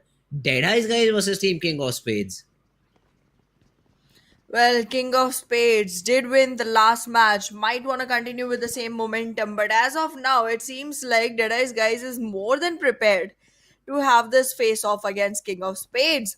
King of Spades, in the meanwhile, still trying to collect the best loot for the fights, collect the best intel for the fights, but not just being very successful at that. Deathstorm, however, has a great view onto a lot of windows from the opposite compartment where we are seeing Deadeye's guys survive. So there is gonna be some intel that can be collected by Deathstorm, but that's about it. I don't think anything else is rolling in the favor of King of Spades just yet. King of Spades for now. They just they just have the pink building and the casino for themselves. Now these two places or these two compounds in itself offer very decent loot.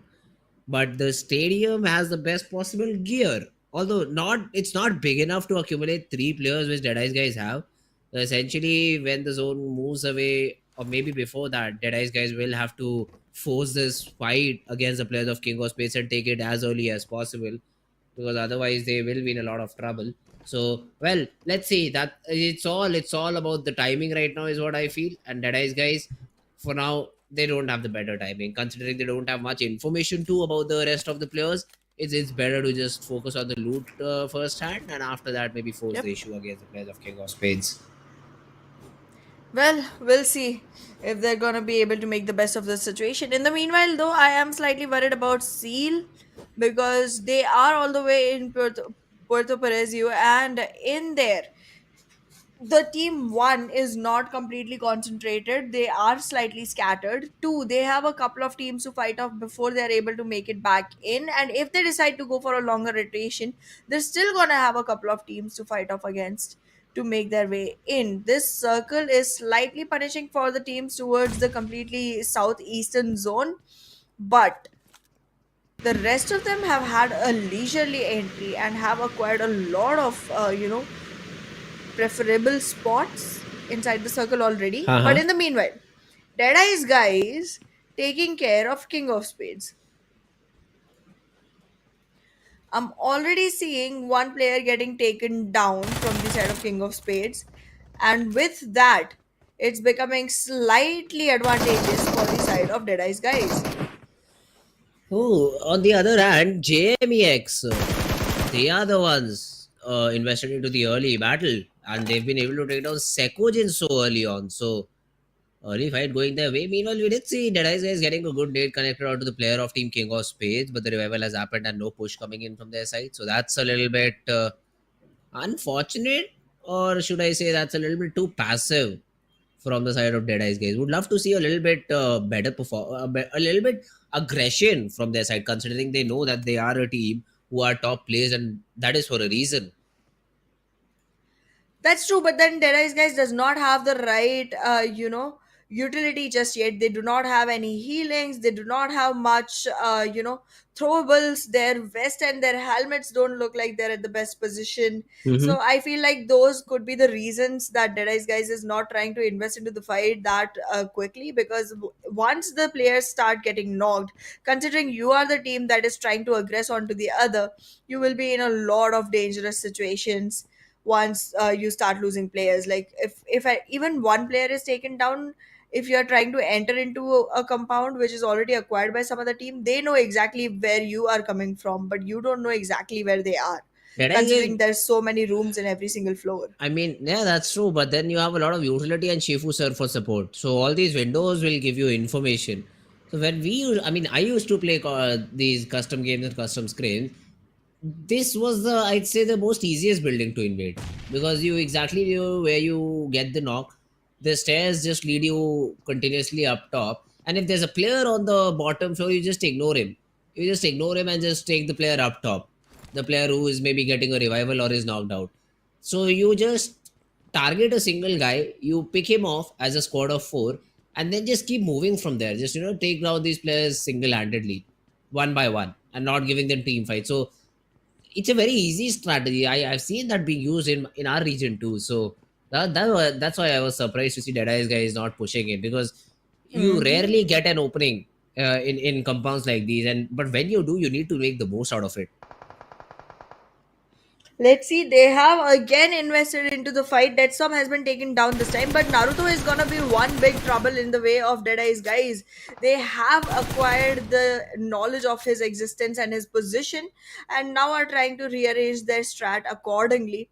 A player from the side of Deadeye's guys is already trying to walk back into the building. Slayer Sir has entered in, and now that they know they are at man advantage walking into this fight with the positioning of Naruto already taken care of, they are going to be able to scope out multiple floors and walk back in and finally start the aggression that you have been demanding of them.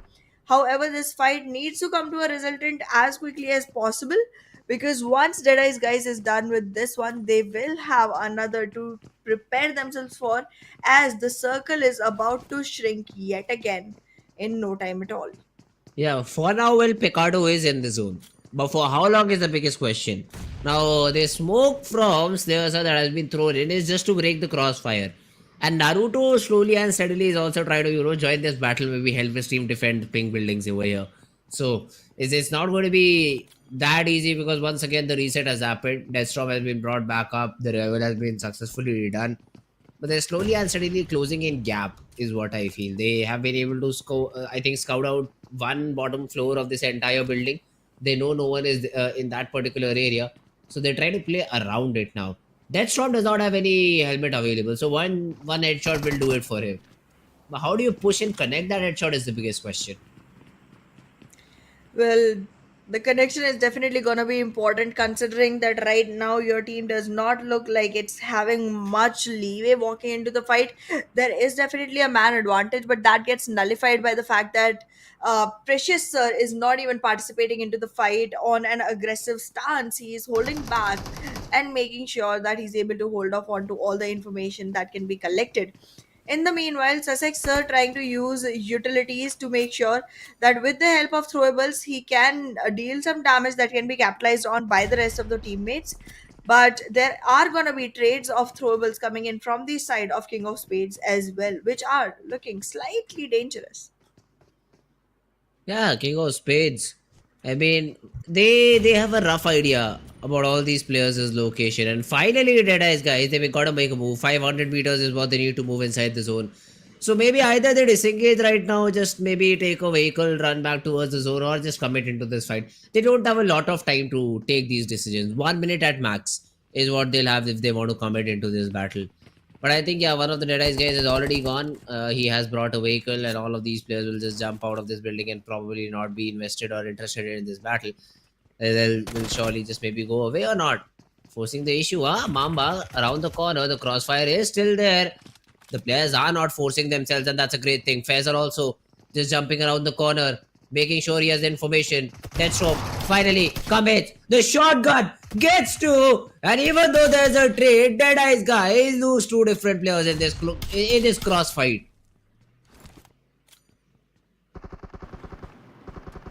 There is guys be dead.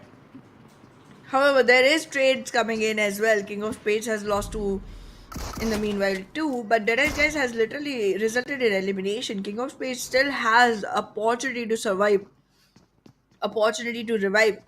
And now with the circle pushing in, it seems like DEADEYES guys might just not survive any further. Even though it's just the first circle, walking out of here is going to be so risky. You have HVDC already trying to hold on to the gatekeeping situation.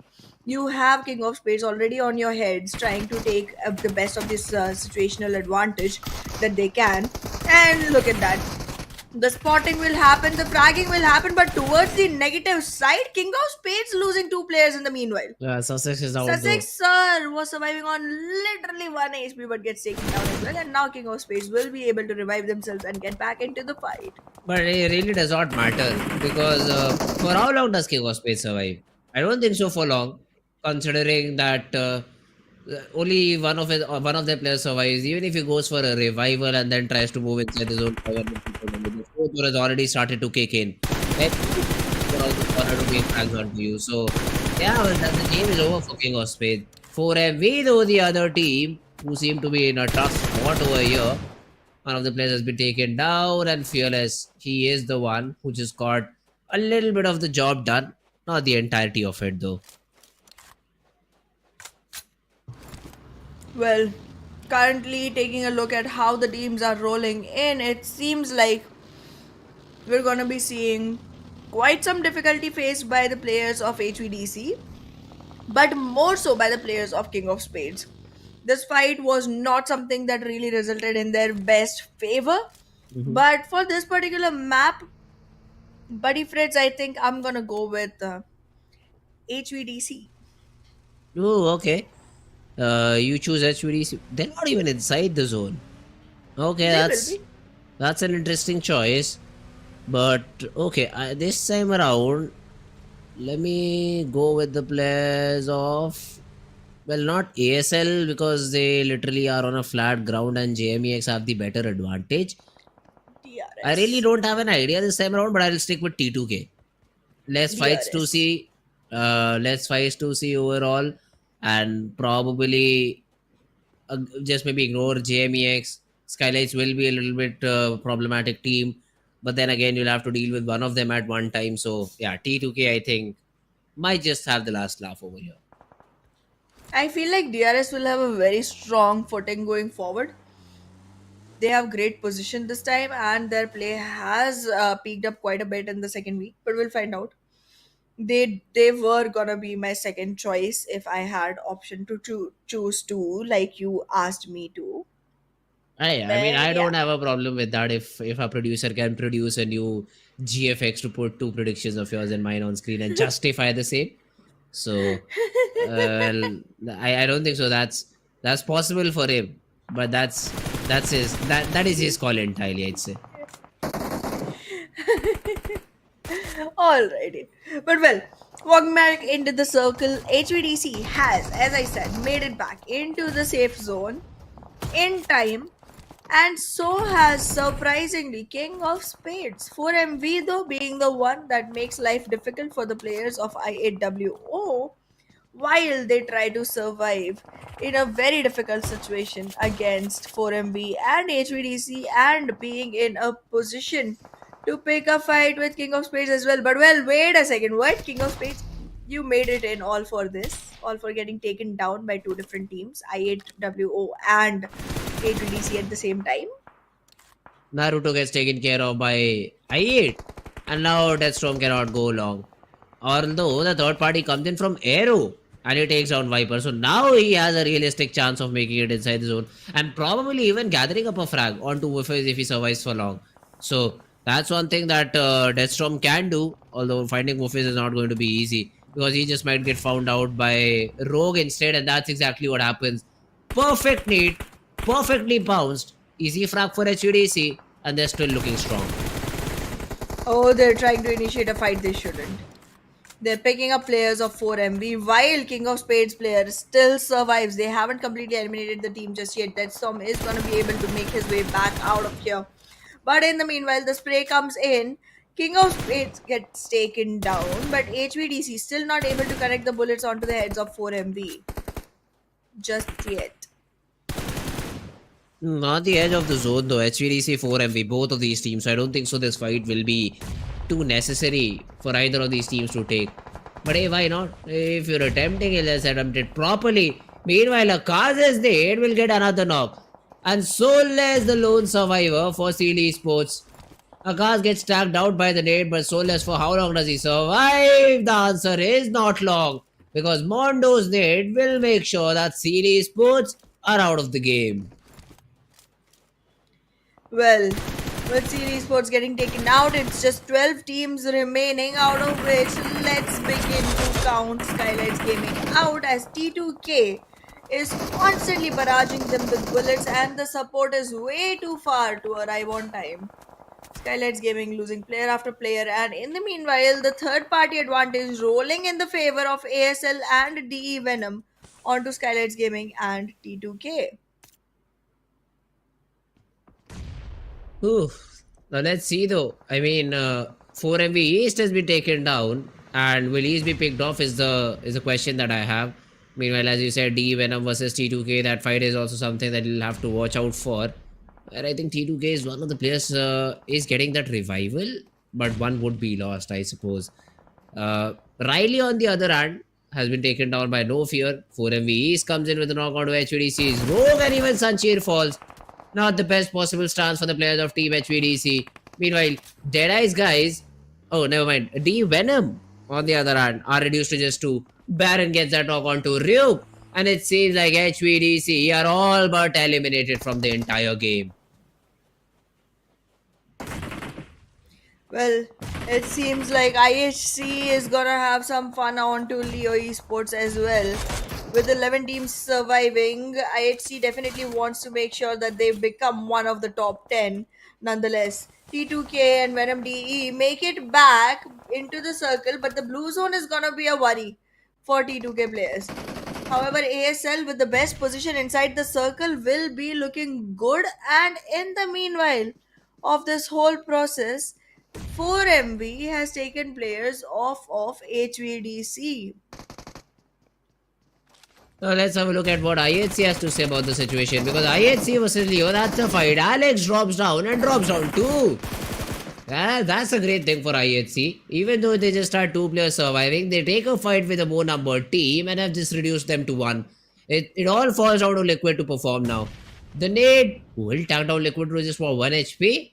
Now Godless also has a molly to work with. Let's see if that molly goes perfectly on point or not. It does not, but the trade for Alex is always present. Yes, NBeSports' player was trying to get that third party done, but Godless will get that revival and ISC will survive with two. Surviving with two is gonna give you placement points eventually, but it's definitely not gonna put you in a position to actually acquire a victory. So let's see how careful IHC will be going forward. In the meanwhile, though, 4MV losing players to HVDC Aero, who is literally the solo player surviving from the team. But 4MV is still looking like they are in the position to actually go ahead and recover a couple of their players.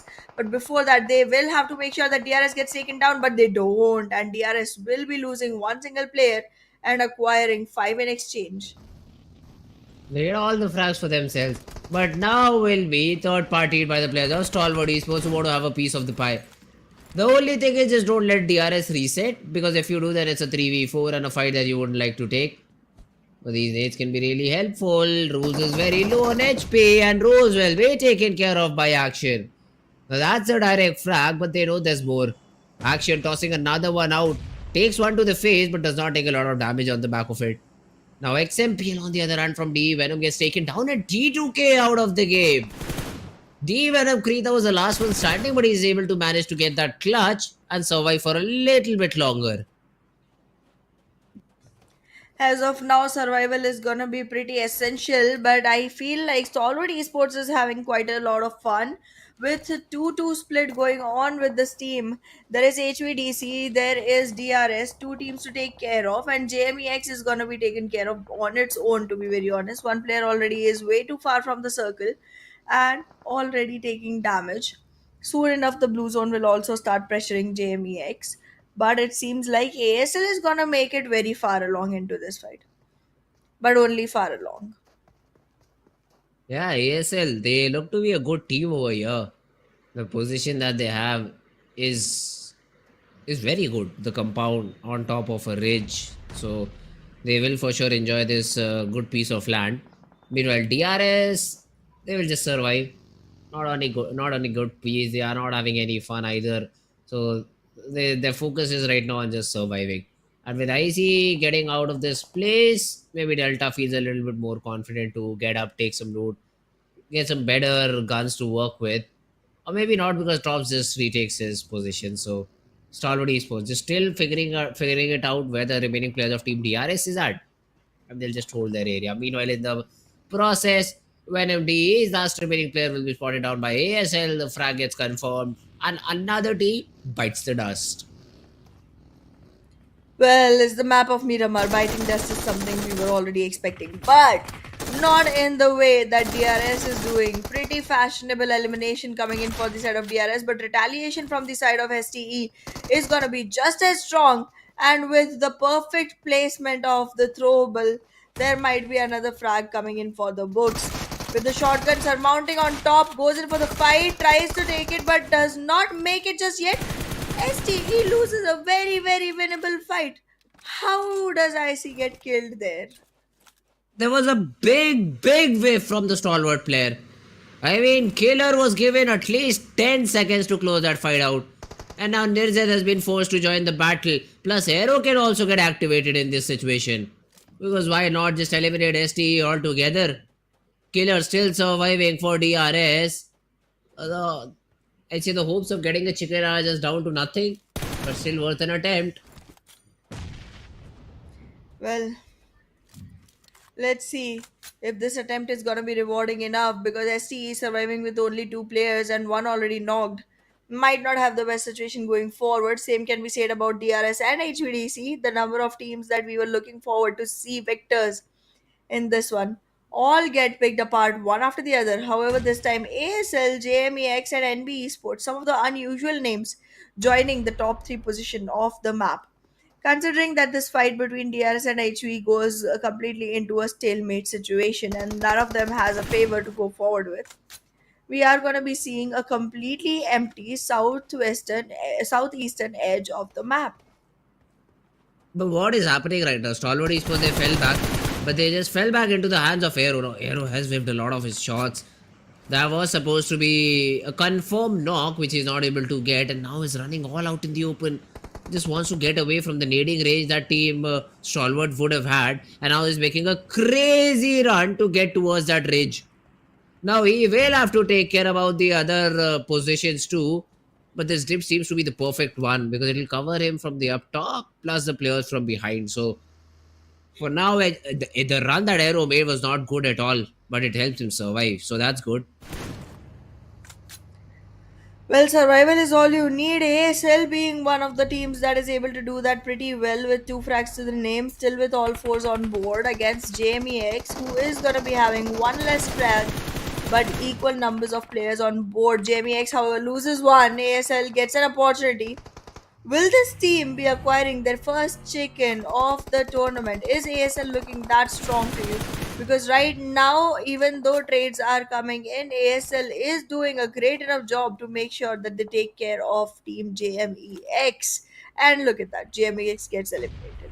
A little bit of third party thrown in by Nirzet too, but yeah, that's what it takes for JMEX to get eliminated. Now ASL will be able to get that revival. But you still have a little bit of a chance for the little remaining guy of HVDC to do something about this. The only way he gets eliminated is if there's a whole 3-man or a 4-man squad surviving in the very end. And now ASL look to be the team to do that because Mondo was just now naded. ASL seemed to be in a tough spot, but they have been able to get a knockout to one of the stalwart players. And the last I remember, Tops and Nirzet were very far away from each other, so the revival is not going to happen. The next zone though forms in the favor of NBeSports. So that's one good thing for NB. But the problem is all these players are so isolated from each other that these battles will just be one by one. And yeah, Fizzboy is there for cover fire, but a little bit too late. It all falls out to Mondo, who has been spotted, now being attempted to run over, but he gets a knock! He gets 3 knocks! How does he do that? Fizzboy from far away gets another frag to his name, and suddenly a team which was looking super good just has been eliminated on this particular map. And suddenly all these teams, even HUDC, have a higher chance of getting this chicken dinner. Well, it seems like currently the advantage does roll in towards the side of Stalwart Esports in numbers. But if you talk about the circle, they still have a way to get back in. DRS in the meanwhile, though, trying to make sure that they still find a footing inside this tiny zone that has been created with 4 last teams surviving and 6 players in total. Stalwart Esports making sure that they take care of HVDC. With Aero getting taken down, HVDC will be eliminated completely from the game. The nades are coming in, but Aero still survives, somehow dodges, somehow gets saved by luck and fate, but the bullets will do the job that the nades could not. With that, top 3 teams in a 1v1 v2.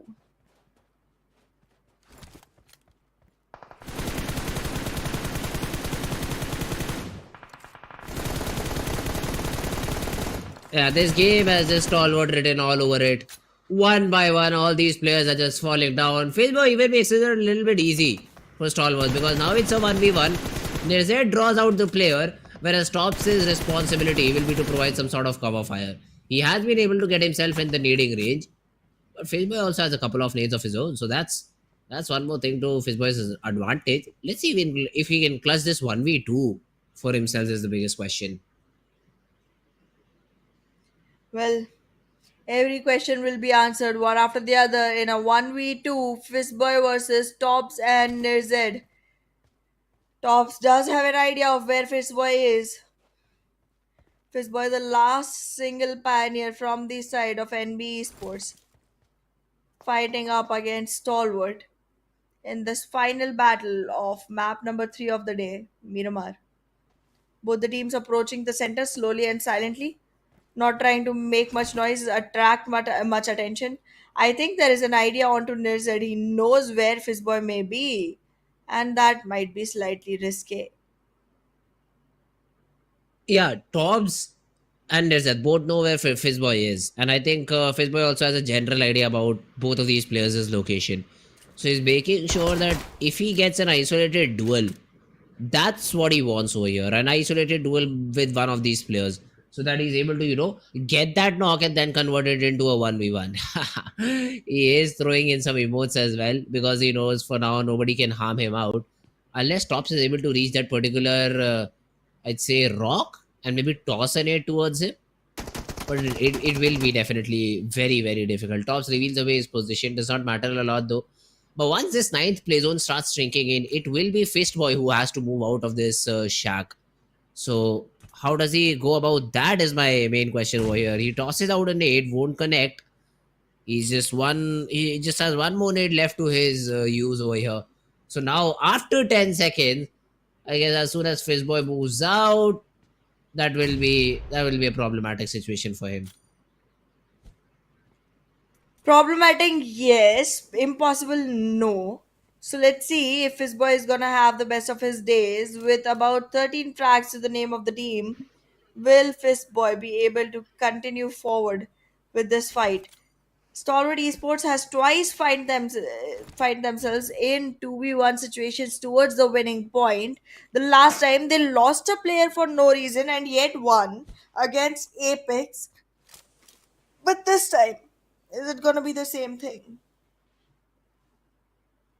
Tops is already crept back towards the rock. So Fizzboy, I don't know if he has an idea about this or not, but he has to deal with 2 different angles. And the only 2 smokes he had, he has already deployed. And I think Stalwart still have a fair idea about his location. So this game is just done, I'd say. Fizzboy has no information whatsoever, just the general idea about the player's positioning. But Stalwart exactly know where he is. So Fizzboy only thing he can do is maybe not give his frag to the players of Team Stalwart Esports, and even though Stalwart will get that chicken, but it'll only be with 6 frags. Won't be as close to what NBeSports are. So NBeSports will be finishing up top.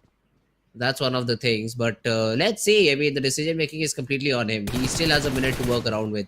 Nirzad probably was spotted on the edge of the smoke, but that's just a common practice to spam the edges.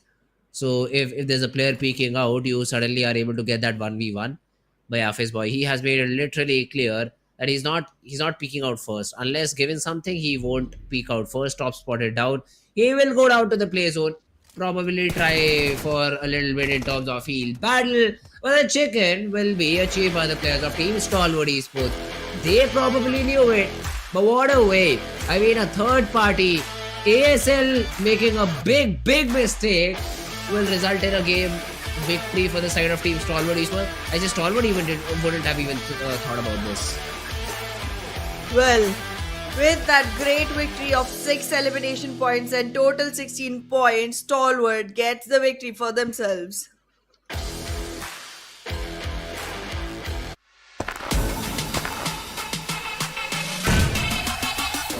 Make it clap.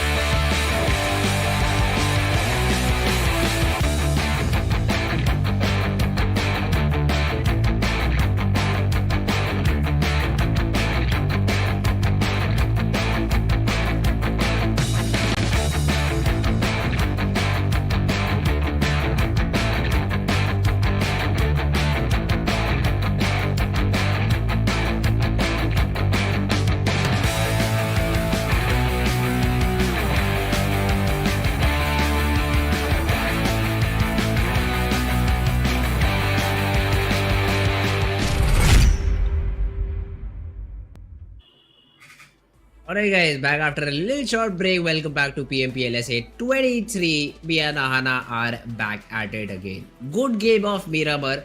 I mean, we were expecting that the team with the better number advantage will be able to take the most out of it, would be able to make the most out of the situation. Well, that's not the case. ASL with all four did one little mistake and NBeSports were able to punish it perfectly. What a great job done by that particular team to eliminate the entire squad of team ASL first, and then not giving the frag to Stalwart Esports was also a good thing, I'd say, because you are anyways completely eliminated. The chance of you getting a chicken dinner were very slim, almost next to zero, so it's better to not give away the frag to your opponent. Attempt was made, was not basically fruitful at all. True that, but yeah, I mean, we have discussed ASL before.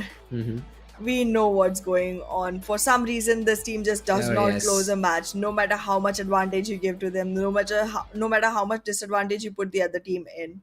But yeah, Mondo did a great job, stalled the end fight for a really long time, and then finally decided to get surrendered towards the play zone. But yes, with 6 elimination points and 1 assist, the guy is looking on to the MVP. He's definitely looking to be the MVP of this entire game. And I mean, I would love to see how does he continue. And if you talk even about the top players of this entire game, probably Mondo on top, followed by Akaz and Fizzboy. So, of course, NBeSports had good number of frags, so these players had to be over here. And the remaining teams did not have good frags, so it also helps Akaz be in the top 3 players. So 13 frags between these 3 players of NBeSports. Krita from Venom DE got 3. A little bit unfortunate because all these 3 players were of Team T2K, which I predicted, but it's okay. It's good for Venom DE to get those. DRS killer, well, he just killed the entire team of 4 MV, so no questions or no problems there. But yeah, if you talk about the overall highest damage achieved, it was by Krita from Venom DE, the maximum number of assists thrown in by Akaz, and most first hits popped was Deathstroke. Well, with these numbers in the match summary, we can see how much domination NBeSports had. Mondo, Fizzboy, Akaz are showing up in first, second, third positions constantly at every single one in some way or another. But well, with that, 19 points for NBeSports, but the chicken with 6 for Stalwart as well. Finally, the team that you've been rooting for this week comes up. Yeah, well, NBeSports, they still are up on top. So Stalwart, they need to perform a little bit better. That's all I can say. 6 frags chicken. Yes, they were lucky in this one. That's why they're there. hopefully they perform a little bit better coming into the next map of I think it's I guess another Miramar, or probably no, the next game is of Erangel before the TDM, after the TDM, sorry. But yes, if we talk about the other team, SKYLIGHTZ Gaming, again good start, but were not able to convert it into a good game overall. Only 3 points, same for JMEX, and even though JMEX they just had a very good spot in the entire zone for a very long period of time, but as soon as the zone went away from their hands, that's when the game literally went away from their hands.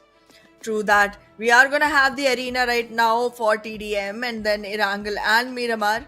But yeah, I mean, this is about time that 4MV should start getting scared because they are having a lot of gap getting closed in by the players of SKYLIGHTZ Gaming and also by the players of Stalwart Esports. However, today we are going to be seeing SKYLIGHTZ Gaming playing off against Venom DE, who have come into second round after beating Seal. Well, that's an interesting battle that we'll see. I mean, yes, they were able to beat Seal. Was a close game. I think 39-40 was the scoreline for that particular game. But now against SKYLIGHTZ Gaming, won't be that easy. SKYLIGHTZ is a good team. But the question is, do they play it very quick, as we saw yesterday between IHC and VA Illuminate, where just IHC just owned Illuminate in that scenario, I'd say. So will we see a similar sort of performance coming in from the side of Team SKYLIGHTZ, or is there a little difference coming in? That's the only question that I have from these two teams. But will be a good game for sure. I think we'll get the best content out of it and probably enjoy a little bit too. Absolutely. We'll soon find out once we enter into the game, and it's almost about to happen between SKYLIGHTZ Gaming and Venom DE. The game is started off, and no fear, already preparing himself for the battle. This is a single elimination bracket situation for TDM. So every single team has literally one single option, and that is to win. You lose, you're done for. Oh, yeah, well, capitalization. early battles, yeah, the trades happening. This is just early phases. Let's see who comes out clean over here, because SKYLIGHTZ Gaming, the only aggression that they've taken is towards the left hand side. Azura gets taken down with the nade. The trades once again start happening. Domi gets a pick onto Boro. Niva pushes in, picks off Rambo. So once again, no clear leader till now between both these teams. Well, there's definitely not gonna be a clear option just yet, because it's just the starting first of all, and second, the numbers are going to be close when it's that smaller number. But soon as the numbers start going towards double digits and moving forward from there might be a bigger lead that can be seen established towards the side of SKYLIGHTZ Gaming, considering the way they are playing as of now. But Venom DE trying to close in on this lead every single time they are able to find the opening, and that's good enough for the start. But moving forward, they will have to have a greater number on their favor to actually make it a good one. 4-point lead already acquired by SKYLIGHTZ Gaming, and now they are trying to march in towards making it 5. Boro has a nade in his hand, tosses it out, but off to no avail. Now Krita, yeah, the position was not called basically in that scenario, and SKYLIGHTZ Gaming getting quite a few frags. Boro just jumping around the corner with the Groza. Now it isn't supposed to be that accurate when you're jumping out, but Boro makes it work and has given SKYLIGHTZ a clear lead overall in the game now. Yep, with 7 points in advantage, definitely SKYLIGHTZ is looking pretty promising going forward, and they are trying to maintain that lead henceforth. Like, all they have to do is make sure that they are able to trade off any frags that are taken by Venom DE, and that's about it. The lead still surmounting one after the other. 7 points in favor of SKYLIGHTZ Gaming. Shuts down to 5. Venom DE takes 2. But now again, Boro is gonna have another opportunity to go ahead and take Rambo down in a rumble, and he does that successfully. He does that successfully though. Let's see, no fear around the corner, takes down Dobby. That's another good frag to find. Even on that low HP, he's able to provide some cover fire just with a little bit of a distraction. Riley was trying to run away, but the nade will anyways catch him out, and looks like a SKYLIGHTZ domination altogether. The Grozas are just reigning supreme. Just as I say that, Venom DE are able to get a couple of frags back and probably are back in the game. Look at that, 5 point reduced to very little. Yep, 5 points reduced to 4. Okay, made into 5 again. So Soon enough, SKYLIGHTZ Gaming actually capitalizes onto the number as the moment slides by. With 25-19 being on the board, SKYLIGHTZ Gaming is looking strong enough to take these fights. The nade comes in, the position gets revealed, and now it's really little HP on Riley. He'll get taken down as well, but the trade will come in, making it an equalized situation with the lead staying at only 6 for SKYLIGHTZ Gaming. Yeah, Krita though is also doing good job over here to maybe get back the players of Venom D into action. Has got a couple of frags and now look at the lead, it's just down to 2. SKYLIGHTZ just got a little bit complacent and Venom D just snatched back the lead that they had. Now nades are being tossed out, just hoping to get the frag in their name, but that hasn't been the case. Although Nima will be able to take down Rambo in the process, and once again SKYLIGHTZ still just by a little bit, but are in the lead. Absolutely, 11 more points and SKYLIGHTZ will find themselves winning this game altogether. They have acquired the lead again onto 4 points, make it 5 with that frag being added to it. But Nima will get shot down by Venom DE and in adding to their total as well, putting it on 27. SKYLIGHTZ Gaming, both players trying to surmount right onto the players of Venom DE, and now the next one is gonna be trying to survive behind the logs, but not for long. The number, however, gets squeezed down to just 3. Now let's see, no fear. He did not know Dobby was in that position, so the nade also is not tossed over there, but they need to trade out Dobby, which is not happening. And suddenly the lead has vanished. Venom D, they've been able to equalize the score, but just for a moment though, because the trades once again happened and SKYLIGHTZ find themselves in that numbers advantage.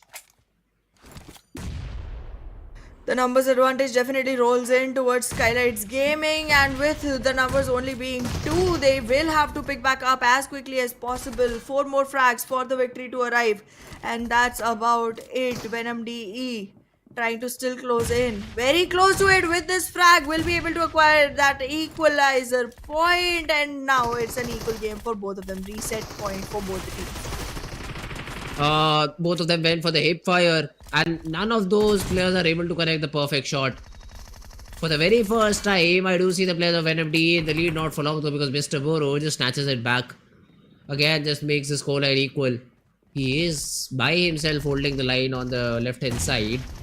Whereas the players of DA Venom finally get together, maybe try to counter him out, he just escapes from that position. The trades once again happen, but Venom D won away. They just need one more frag to close this game out. Riley had that opportunity but is not able to make the most out of it. Domi pushing in forward, spots AJ Ora. Now Rambo is going in for those peaks, try to connect the shots. Mr. Boro down to 1 HP. But AJ Ora will be the one to fall. And Venom DE in the last few seconds are able to get this game in their favor. What a comeback. What a comeback from the side of Venom DE, shutting SKYLIGHTZ Gaming down even after being 7 points behind SKYLIGHTZ Gaming for a really long time. Suddenly just go ahead and acquire the victory for their own selves by turning the tables onto SKYLIGHTZ Gaming with 2-point advantage. Venom DE walking into the third round and SKYLIGHTZ Gaming not having another opportunity into the TDMs. Yeah, well, SKYLIGHTZ, well played, good attempt, but they were not able to make it through. It is going to be team Venom DE, which will move forward from round number 2 back to round number 3, and they will be facing off against the victors between DRS and Royale Esports. Absolutely, and if they are able to win that too, they will find themselves in semi-finals facing off against the victors of Stalwart Esports versus IHC Esports.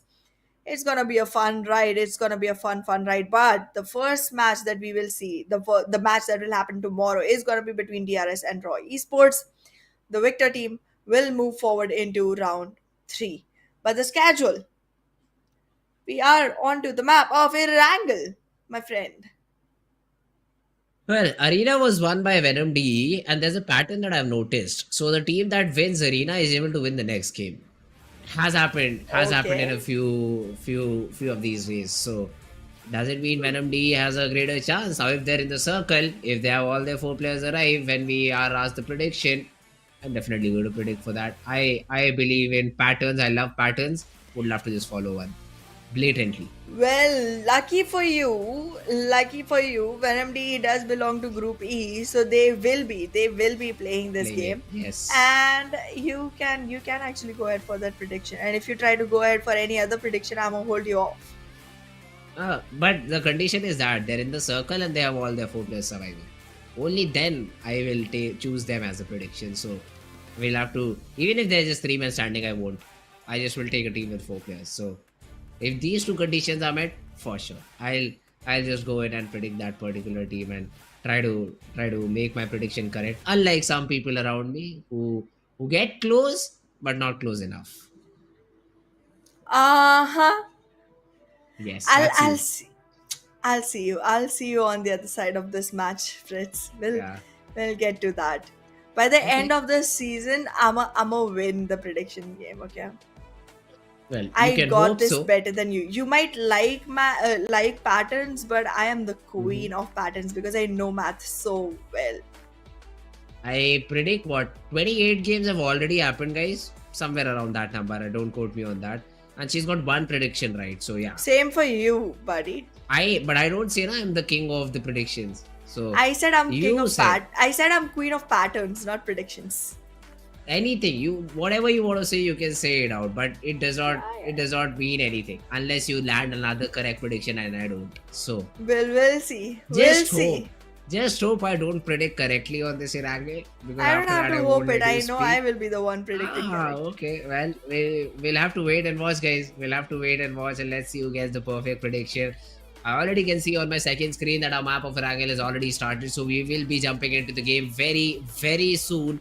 For all of you out there, yes, Group E is playing this one out. Group B will be sitting this one out according to my calculations, and uh, yeah, let's see. I don't even remember who's in Group B. The team once again, SKYLIGHTZ Gaming and Company, so they won't be over here in this particular game. So yeah, the other teams they will be dropping in for MV. We have Stalwart Esports, FT2K, we have HVDC, DEADEYES guys, JMEX, Leo, ASL. All of these teams will be playing on this map of Erangel.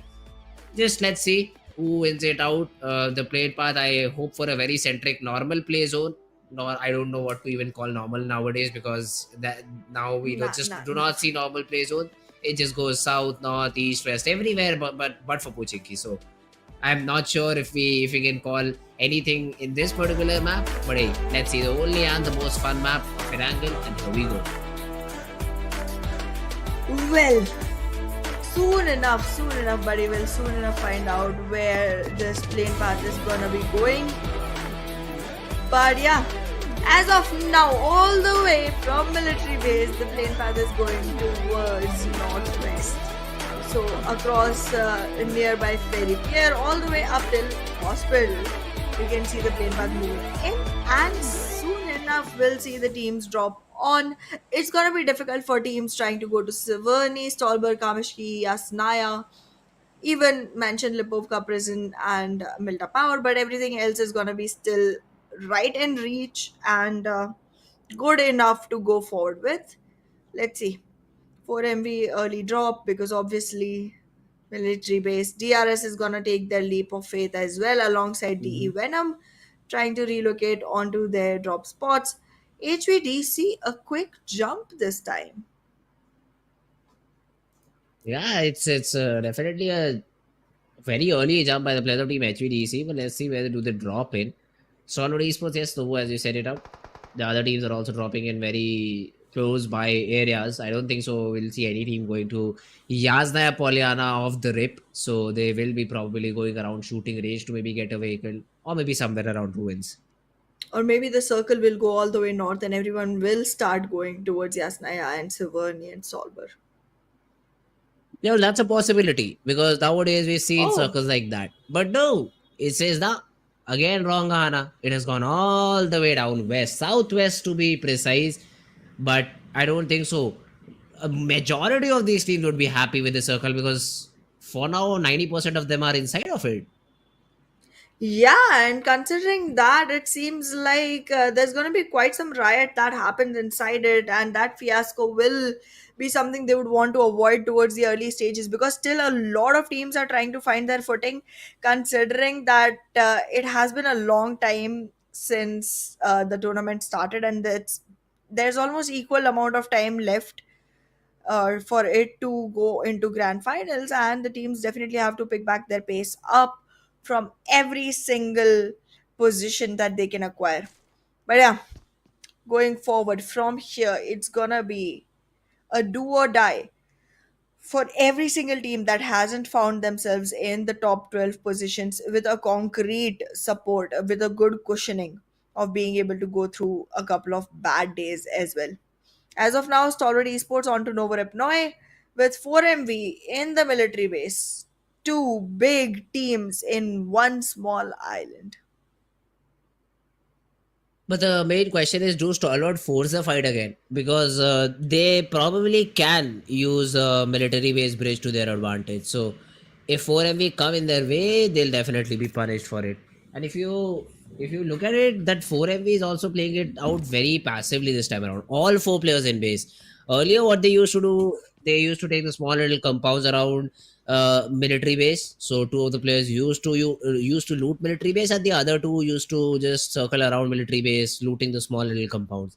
But that move that was made yesterday by the players of Team Stalwart Esports, I think that has forced the players of Team 4MV to just stay in this compound, loot, and then probably work together as a team. Well, working together as a team is definitely going to be something that 4MV has to keep their eyes out for, because again, they are strong, but then again, you cannot carry the weight all by yourself. It is a four people game, and it must be played as one.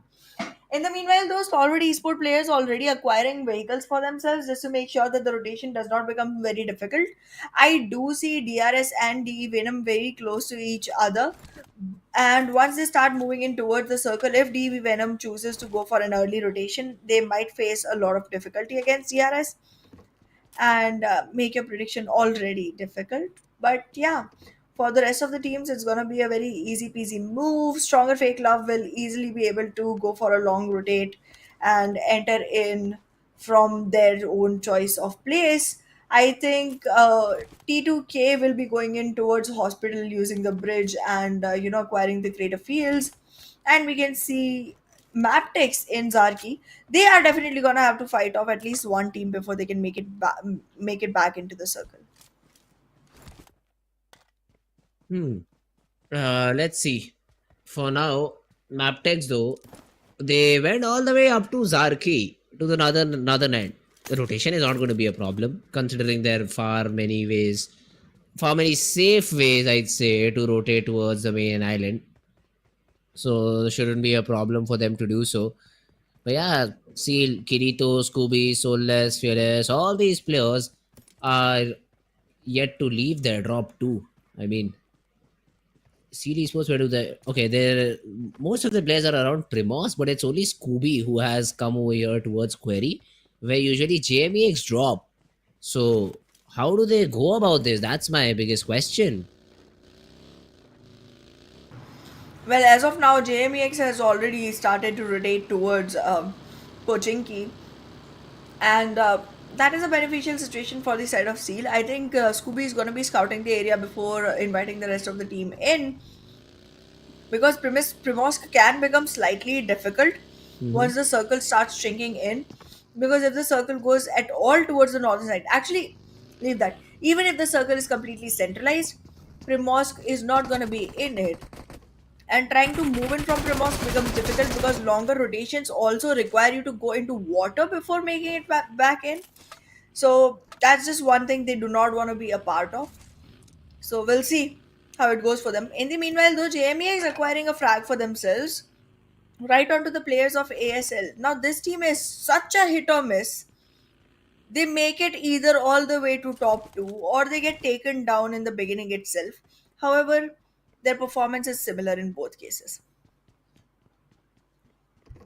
Hmm. Let's see.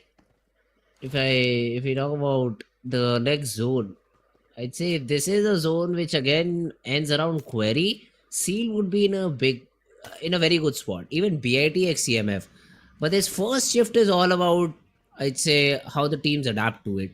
How do they predict the next few circles? Because earlier, I still remember there was a Erangel yesterday that we saw ended up in a similar spot around maybe Gatka was it? I don't exactly remember, but it was on this part of the map. So it was a very interesting circle where a team had good number of frags. I think it was HVDC who had good number of frags, but at the end were not able to convert the game. It was DEADEYES guys instead who got the chicken. So a very similar zone, but let's see if we do see a similar result overall or not. Meanwhile, Faisal just missed a free frag of his life. Now Desert will not give you that second opportunity. He will just escape from here. And now you'll have to run for your life too, because Mabetex will come with full force and all of their players surviving. As suspected, Mabetex is going to be facing off against King of Spades before entering into the circle. But this is not going to be a very difficult fight. As the blue is already pushing, King of Spades is also trying to focus onto the rotation first. And that will place both the teams inside the circle before the fight can actually even initiate. Even though there's more area control that King of Spades is looking forward to, there is definitely going to be better firepower available to Mabetex to actually go ahead and acquire this battle. I'm looking to see if once the circle is closed into, these teams prioritize their battle or the positioning into the next circle, because the next circle, as you see, has gone all the way southeast.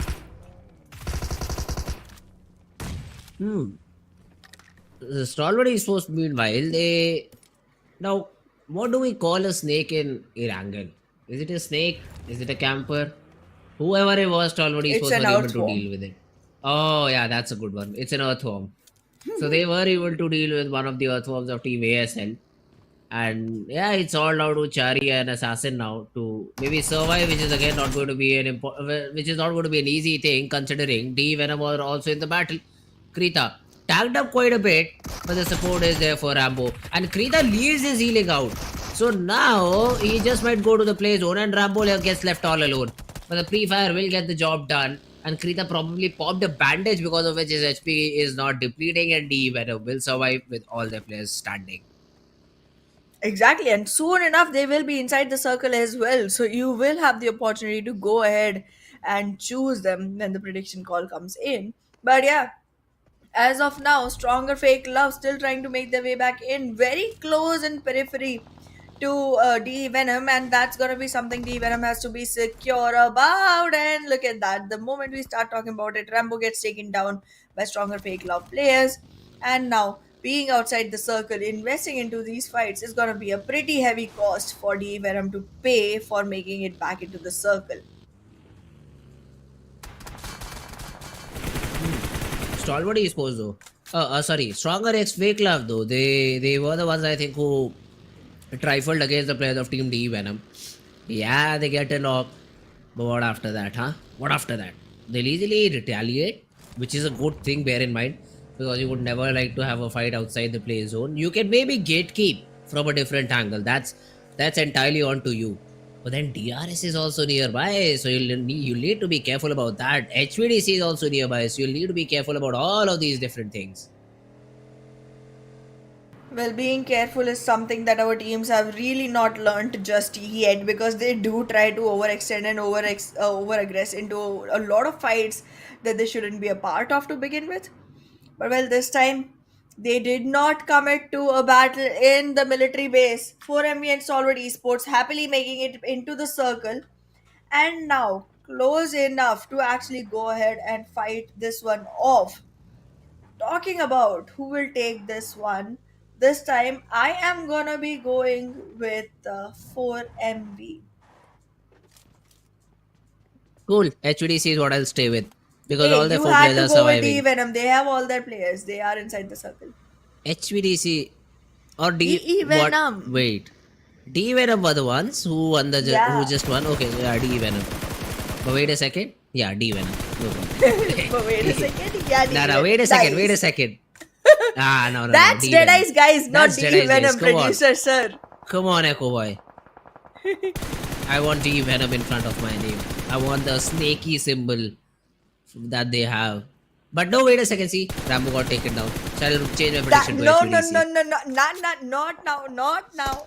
Acha, okay. D Venom is what I'll go with. But yeah, they'll be. So see, guys. Now, if she gets the prediction correct, does it really matter?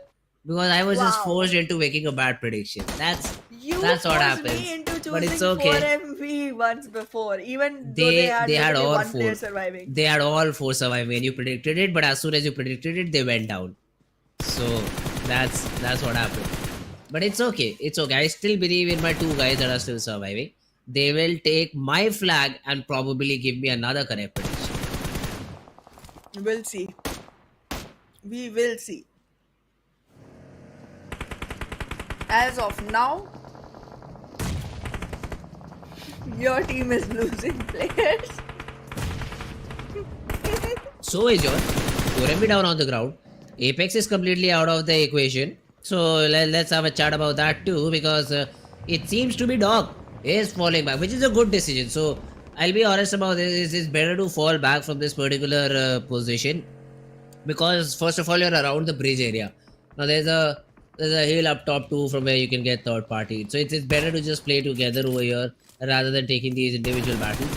STFL on the other hand, one by one, all these players they've taken damage. Bakujin is out of the game, so they would love to have all the three players back up and running and probably try to then maybe take a fight with the players of Team 4MB. But till now, let's just keep it all quiet, because for now they're just surviving. That's what they're doing. Well, now Doc is also on the ground. DRS is attacking my team right now. And it seems like 4MB will need to go ahead and revive Doc as soon as possible. But is that going to be a possibility in itself?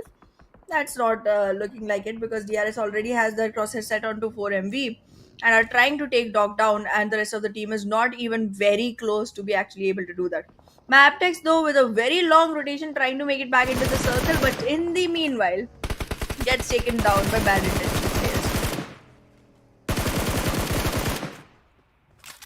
Bad intention, though they themselves are completely eliminated out of the game. So not the best possible one. Raw officials are trying to retaliate against the players of Team HVDC. So Sanchez subjected to a hit, just barely survives. Falls back to the sack that he was earlier at. And probably Malik, if he needed it out perfectly, he could have gotten that knockout to the player of HVDC. But they'll be able to reset. They exactly know where the players of Team Raw officials are. And Ryuk just wants to what? He just slammed in. He wants to take the fight, gets one knock. The support is here, the trades are happening. It's all down to one little remaining player, Jiggle. But won't be for long. Although HVDC lost quite a few players in this battle. Rogue just jumped out of the vehicle and gave his life away. And even though Raw officials are out, but HVDC are not also in a good spot at all. Exactly, and as of now, capitalization is coming in from the side of Stalwart Esports onto HVDC. Rogue and Aero, being the only two survivors from the side of HVDC, will be carrying forward the number 6 in their defeats. But if you talk about the circle, that has gone all the way north again, slightly west of north. But yeah, every water body has been avoided, and now the players do not have to worry about navigating through bridges or water. It is going to be a simple rotation every single time that it comes to it. But JMEX trying to make sure that the king of spades get no spares. Ooh, meanwhile, DRS, they're trying back again to take down the players of Team 4MV, this time just by running them out. Although that's not going to be as easy as it seems to be. Now Doc is still over here trying to maybe get a frag onto the players.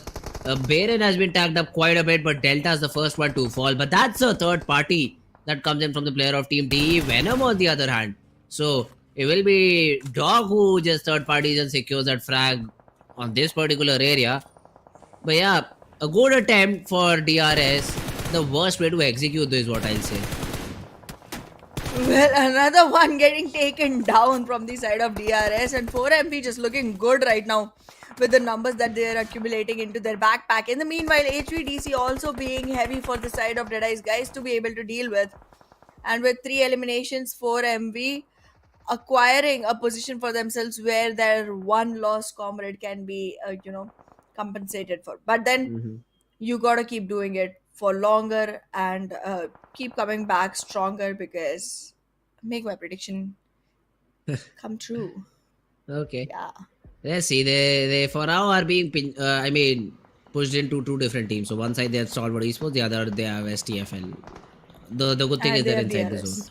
So DRS is just killer. So I don't think, and probably There's Gyante too. two. Yeah. But that is not, I'd say, a force to be reckoned with sort of a scenario.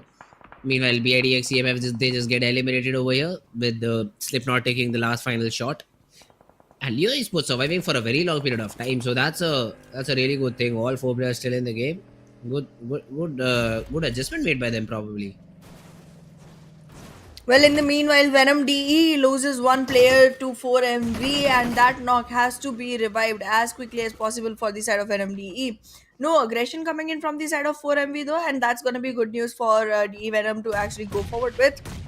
But yeah, stronger fake love still in close proximity of 4MV, and Stalwart Esports still on the best position of the map as of now. Yeah, but this fight between JMEX and Sealy Sports is a big one. And now Soulless falling. Fearless falling and Soulless almost falling. This will give the upper hand for JM. Guys, you need to know how to take advantage of these early knocks. Now, the same problem I saw against the players of team DEADEYES guys the previous time around. And look at this, what this has done. You just get tunnel vision where you do not push. And you lose a player frag.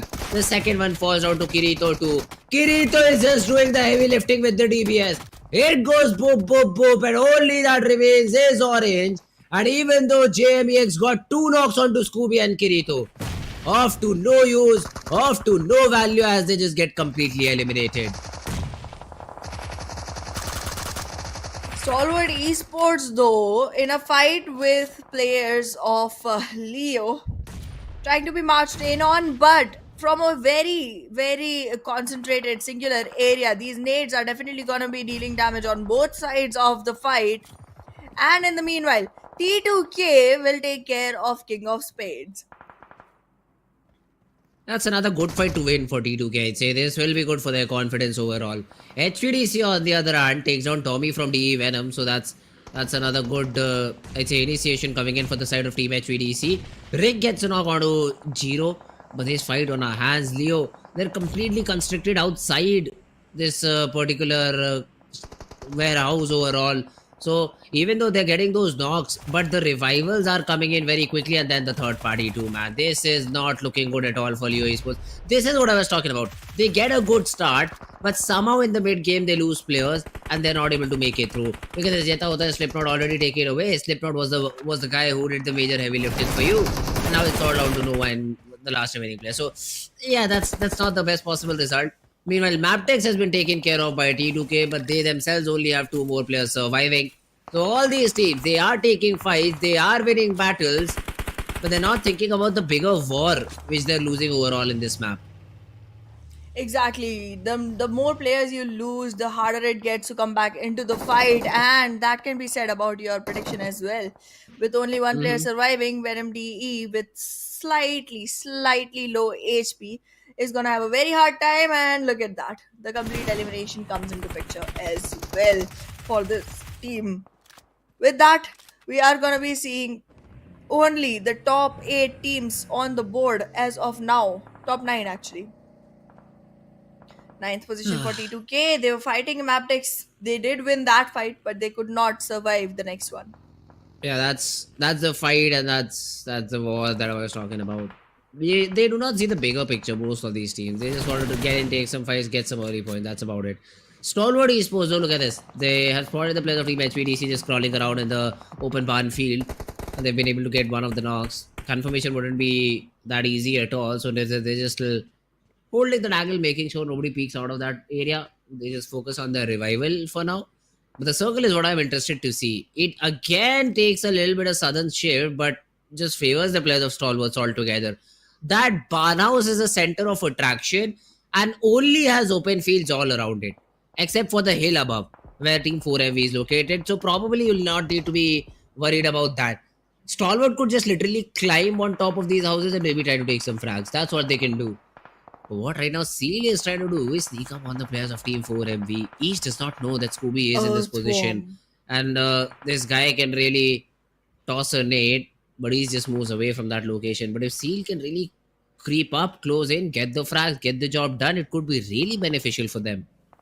They sure could, but Scooby is going to be slightly alarmed right now. He's going to wait for the rest of the team to arrive with caution, pick up the fight, because right now if he aggresses and somehow gets a knock, the rest of the players are going to be able to provide support. And look at that, only slight damage is what Scooby was able to deal with proper intentions. Now he's going in for the nades, but that again needs to be very precise to be able to take down the whole team one after the other, and the rest of the support needs to arrive just in time.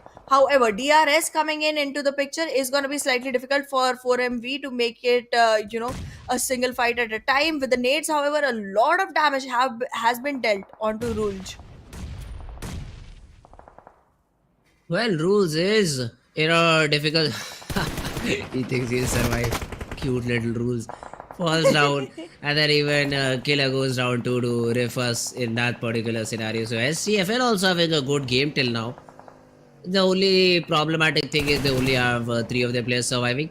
Dog has already spotted down one of the players trying to come up and somehow survives that run over from the STFL player. He comes in for round number 2, but this time around Ace is the one who gets that first knock. Now Dobu runs over Ace, but the retrade is there. Will 4MV be able to take down Dobu is the biggest question. Now he jumps up, tags down Baron. Dog has to come in with the support, which he of course does and is able to get that final confirmation. But this is the right time for Team Seal to move in. And I think they've realized that opportunity. Already taking away, already pinning down the players of Team 4MV outside the circle. Tossing a few nades too. Dog falls down. So does Ace in just one single nade. And it all falls down to Baron all alone.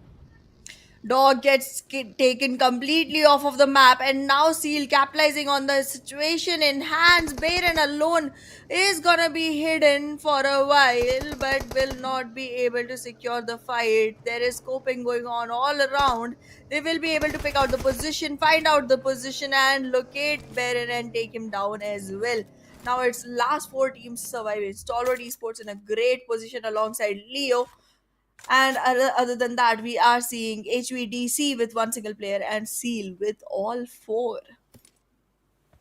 Yeah, Seal, well, they are in a good spot. But 9 defeat points, the circle is the only concern that I have for them. Because Stalwart Esports probably will have the next circle too. Circles like these just favor the zone. Favor the housing compounds. So that's one of the reasons I think Stalwart Esports might really have this game in the backpack. Although even Seal has a good chunk of it. Now the battle starts. So now is the biggest time for Stalwart Esports, I'd say. What decision do they make? Because yes, maybe the 6th circle is in your stage, but if it goes up top on that hill, Seal will just completely seal you, pack off, and send you back to home. Absolutely correct. But in the meanwhile, HVDC, the second, prediction that you had made, has only 1 player surviving. Let's see how much Rogue will be able to disturb this battle, how much we will be able to squeeze value out of it. Because as of now, nobody is taking a fancy towards Rogue just yet. However, the circle has also not taken any fancy towards him. Still has to go ahead and find his way back in. In the meanwhile, those Stalwart Esports, slightly sandwiched between Leo and Seal, does find themselves in a tight situation, but then again, having the compounds makes it easier. Rogue finally initiating a fight against Action, gets spotted, gets tagged, and now is about to get eliminated as well, right behind that haystack. Well, Rogue, yeah, he falls. Seal get another frag. Double digits frag is what they've achieved over here, and 7th stage is already closing in. None of these teams or players have to worry much about the zone as they're already inside it. But the problem is the next zone. That's where I'd want to see all these teams fight it out, especially Leo, because Stalwart Esports have a fair idea about Leo's position.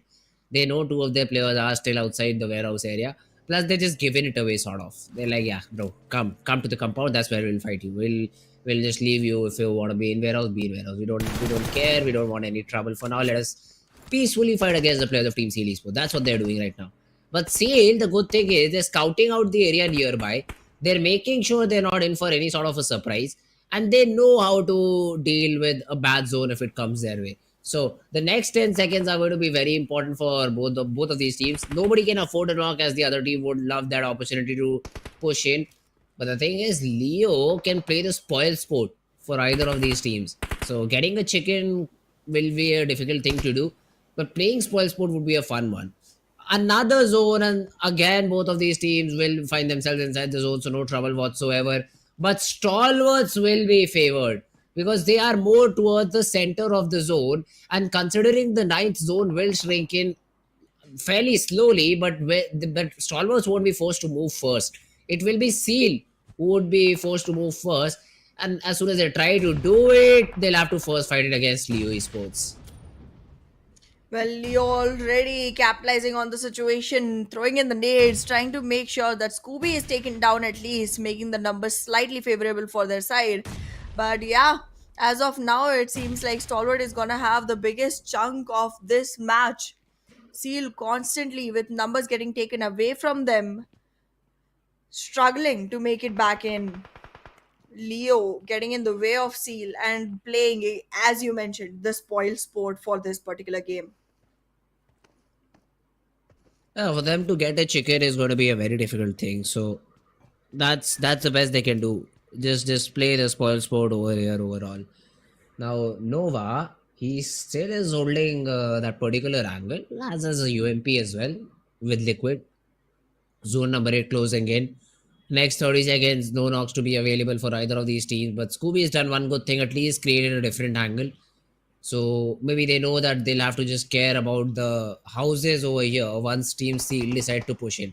I'm still surprised to see Stalwart Esports not entirely putting their focus on the ridge up top. Yeah, I get it that Action is already watching that angle, so you don't need extra eyes over there. But till now, you should have figured it out that that's the foreman score that you have to wait for, because you already know where Leo is. So maybe Action is in a little bit of a troublesome spot, hoping that the Leo Esports player do not come out of their area for now.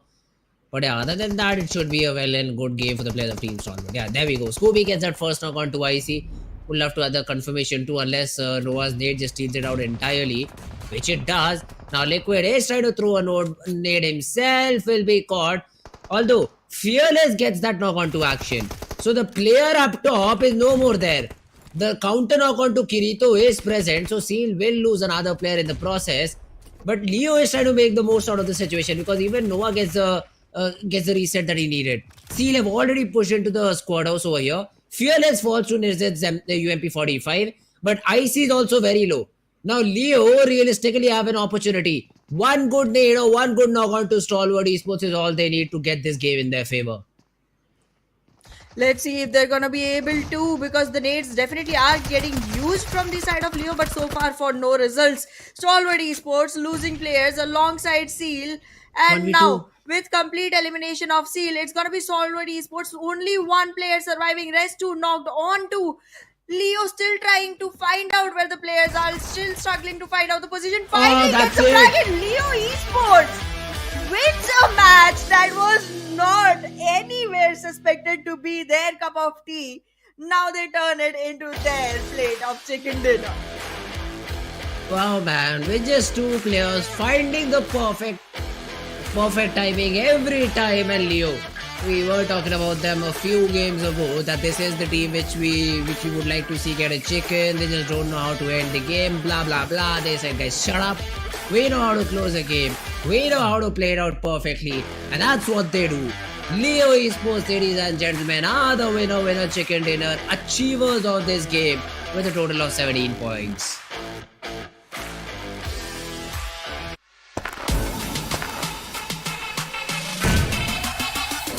Make it clap.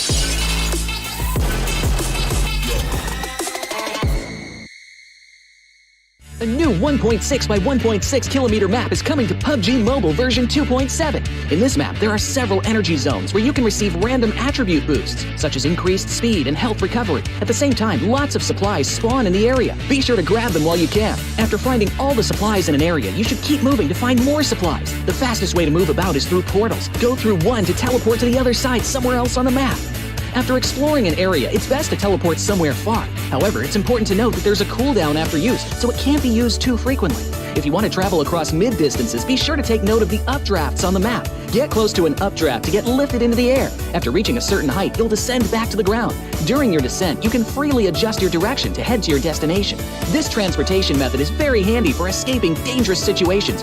Another thing you have to watch out for are the volcanoes on the map. The lava erupting from these volcanoes can cause damage within a certain range. Be sure not to step on the lava. Otherwise, you'll keep taking damage and lose health. After arriving at a new area, be sure to search for exclusive crates. Approach them to get exclusive themed supplies. Apart from exclusive crates, timed airdrops are also a great way to get supplies, so make sure to keep an eye out for the countdown timer on the minimap. It indicates when an airdrop is about to appear. After the countdown ends, a crate with amazing supplies will rise from the ground. When this happens, there will surely be many enemies vying for the crate, so make sure to lie in wait beforehand and evacuate quickly after grabbing the supplies. If you get injured when going for the supplies, go to the recovery point indicated on the map. You'll be able to heal there. Just run into it to fully restore your health and armor in an instant, just like with teleporting. The recovery point has a cooldown after using it. It can't be used again until the cooldown ends. If the battle gets too intense and you find your teammates eliminated, you can bring them back within a limited time at the towers located on the map. The towers also have cooldown after being used. Each player can only be brought back by a teammate once. Players that have been brought back will directly respawn near the tower that was used without having to jump back to the battleground. Hurry and join your friends in the fight for victory.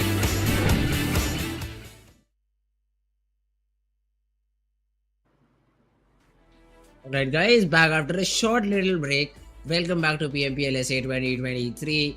Game number 4, man. Intense as hell.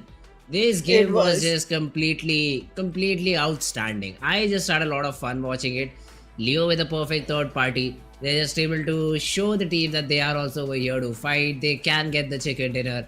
And the previous few games are also going good. So they were always there in top 5. But finally, that very needed chicken, they've been able to achieve it. Absolutely, and to be very honest, this is one time when I'm not at all upset about being wrong on the prediction. This was very well done from the side of Leo, and even if we were asked in the last exact circle when the last 3 teams were surviving, I wouldn't have said the name Leo. But the fact that they won is so surprising and so amazing. I'm proud of them. Yeah, well, great job done by them, and probably the MVP they should have a player of Leo Esports. Wouldn't be surprised if they don't, because 9 frags is what they were able to get. Not a huge number of frags. Probably the list will be list will contain a player from Stalwart Esports, maybe 4MV, because they had good number of frags. But even SEAL Esports, I mean, that they will have the MVP now. That's why 7 eliminations to their name, 840 overall damage.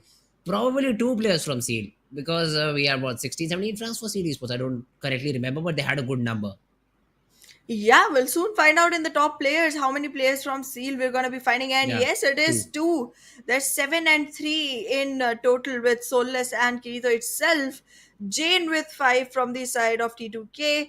Doc still showing up onto the elimination boards now, again with 3. And then from Stalwart Nizid with 2 for himself. That's it's an okay number for the side of Team T2K Esports, but the problem is they do not focus on in terms of position points. And one of them, I think Rig is the player who I've seen playing outside of the play zone for some time now. And as soon as the zone starts closing in, for some reason he gets knocked out.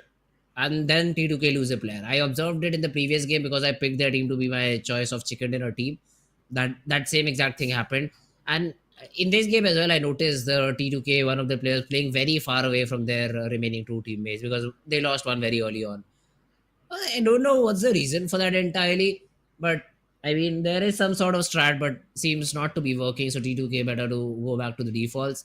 But if we talk about the match ranking, so yes, Seal is still out on top, considering that 13 frags to their name, 18 overall points. Leo Esports following them with 17, and Stalwart Esports 14 points. That's a good number to have. Absolutely. Stalwart Esports is definitely finding themselves in top 3, and 4MV has also made it to top 5 with hardly managing the double-digit points. Finally picking pace back up as expected, because the last game they did have a bad position considering Stalwart as well as SKYLIGHTZ both had good enough numbers to march back into the leaderboard. But yeah, the page 2 teams, again, slightly disappointed by JMEX, very disappointed by ASL. I mean, actually, you cannot call it disappointment because I really don't have many hopes from ASL just yet. They still got to show me the right gameplay. But yeah, we still have one more match and they are going to be a part of it. So good luck to them for that. Yeah, definitely. All we can say is good luck. That's about it. Because all these teams will have to perform better. And that little pattern that I was talking about gets broken down over here because when MDE are not able to show a good performance in this game, it is Leo who will get that map in their favor. And once again, another day where we do not see a team repeating in terms of chicken dinner. So let's see if the final map of Miramar shows us a different team altogether, or do we see one of these four teams repeating their name in that winning column that we have? But yeah, it will be interesting to see. This map of Miramar would be a fun one. Absolutely. And in this one, we are going to be seeing 4MV sitting out. So they have Okay. done all they could. And Hmm. now it's up to the rest of them to actually go ahead and seize the difference because there's not much difference left between 4MV and SKYLIGHTZ Gaming. I think Stalwart Esports is also up there. So these two teams are going to have a fun round because this time 4MV is not playing and this map is going to be one where they can actually go ahead and probably even topple them from the top spot. Yeah, that's true. Well, let's see Stalwart Esports if they're able to make the most of their opportunity. So today Stalwart has been playing a little bit better, is what I felt. One True. chicken dinner was sort of gifted to them, but other than that, their performance has been good. 15 points on an average is what I feel they've got from today, which is a decent number. That is completely a very good number, not even decent. I'd say a very good Yeah. number to have. Plus, once we see the overall standings, I'd say that SKYLIGHTZ Gaming, even though they were second today when they started, I think Stalwart will be back in their rightful second spot, or maybe just even first if they're able to get this game as well in their favor. So the map of Miramar will definitely be an important one for Stalwart Esports. Let's have a look at how do they play it. Absolutely. I feel like this time we are going to be seeing a lot of early fights on Miramar, considering that this is one of the Okay. maps where teams are going to be finally having the clear opportunity of toppling 4MV. Because, like, again, Okay. they were trying to close in the gap for a really long time, and that time they were very careful. But this time they already know that they have closed in the gap. Now, all they need to do is go ahead and turn the tables around. So, I feel like this is going to be much more, stronger game from the side specifically of SKYLIGHTZ Gaming and Solid Esports. Let's find out if they are actually going to stick to the pattern or just maybe take it easy because it's still a lot of days before the second week closes down. Yeah, it's 3 more days, 3 more play days because tomorrow we'll again have an off day where these players will be given an opportunity to reflect back on what they did in the first 2 days and probably improve on that. Whereas I've seen a lot of improvement in many different teams, so I'm happy about that happening too. So let's see the final game of the day, the map of Miramar. How does it go? Do we see some great performance from all of these teams or not? Let's just jump right into action to get all the answers. Well, the answers are going to be rolling in soon enough, but as of now, plane path is rolling in from the side of La Rilla all the way to La Bendita. This is nice, very south favored. I like it because this means a lot of teams are going to have trouble trying to reach their points. There's no one who can manage to go to Ruins, to La Cobrera, to Torreamuda, Campo Militar, Tierra Bronca. Everything is going to be very, very difficult. And I like when it's difficult for the players.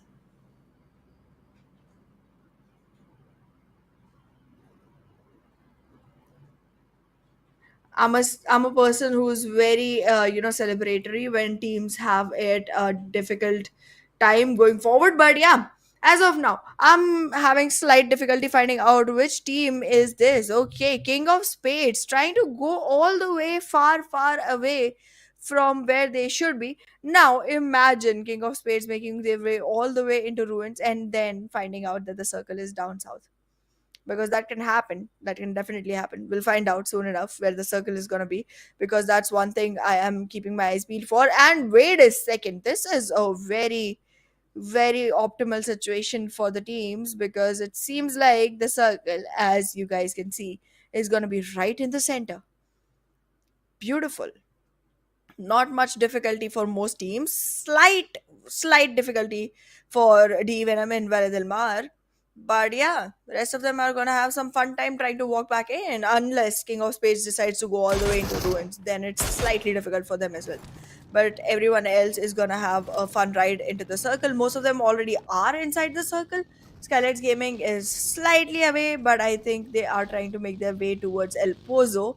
And once they are there, after making their loots, they can walk in and clash with NBeSports. NBeSports. We'll have to see about that. That's just the mini map that it suggests. But meanwhile, SKYLIGHTZ might have a battle over here with Faisal. Oh, he's just running away though. It's a good decision. So now these are the adaptations that I was talking about. So you need to know which fights to take and which fights to avoid. King of Spades' player just realizing that he just has to get away from this particular spot and keep his distance. Keep his distance in this sort of scenarios. That's what he does. Just stays back. Just makes sure that he is able to survive for a very long period of time and give his team the advantage that they want in the later stages of having all the 4 players surviving. So great job done by the guy. Raw officials this time. Picardo completely free. Previous time we did see King of Spades and DEADEYES guys, right? In this city. So it was probably because Raw officials were not playing that game and they knew the city was empty and they mistakenly dropped over here and were able to get both the players. Then both these teams were just fighting amongst each other. So that is one of the unfortunate things that happened in the previous Miramar. But this time around, it is just Raw officials surviving over here. They will loot for themselves, no problem whatsoever. The complete loot would be given to them. Let's see how do they use it in the early stages of the game. Well, using the loot right is gonna be very essential, specifically for teams who are still struggling to find their footing into the game. Raw officials has been on position 11 since forever. They haven't been able to break out of it at all. But now, talking about the teams towards the southern region, Seal all the way in Puerto Paraiso as you would expect them to be. They are one of the teams that takes really long before they actually go ahead for the rotation. So I'm not expecting them to move just yet, but once they do, there's a lot of reinforcement that will be awaiting them towards La Bendita and Los Leones. So even longer rotations won't be very useful unless they decide to go all the way from Alhazar, which is very, very, very, very far away. Considering that I see them picking up vehicles, I feel like they will be walking in soon enough. But yes, stronger fake love right now, alongside raw officials trying to just find the right weapon, find the right utility to go forward with. Yeah. If I talk about Raw officials, there's particular compound that there is looting. Oh, not a compound. Sorry, it's Pecado. I did not see. I just talked about this team, but here we are because there are no early drop fights. We'll just have to see the teams with the best possible loot, I suppose. Jiggle though could do better. Probably find an M4 around this city because Karel wouldn't be the best possible weapon to work with. Stalwarts on the other hand, San Martin City, completely looted by them, ready for their rotation, but they're already in stage number 1, so can't do much about it though. Can they? Well, they can't. They really can't. But yeah, it's not gonna be very heavy for them to go forward either. It's gonna be slightly easy considering the current format. But yeah, in this meanwhile, King of Spades is definitely someone who's making me scared because look at how scattered their players are and how close they are to IHC and NBeSports. And if SKYLIGHTZ Gaming tries to wiggle a little, they will also find King of Spades. Considering their position hasn't been very strong for a really long time, I feel like this team should be slightly more cautious of what they choose to do going forward.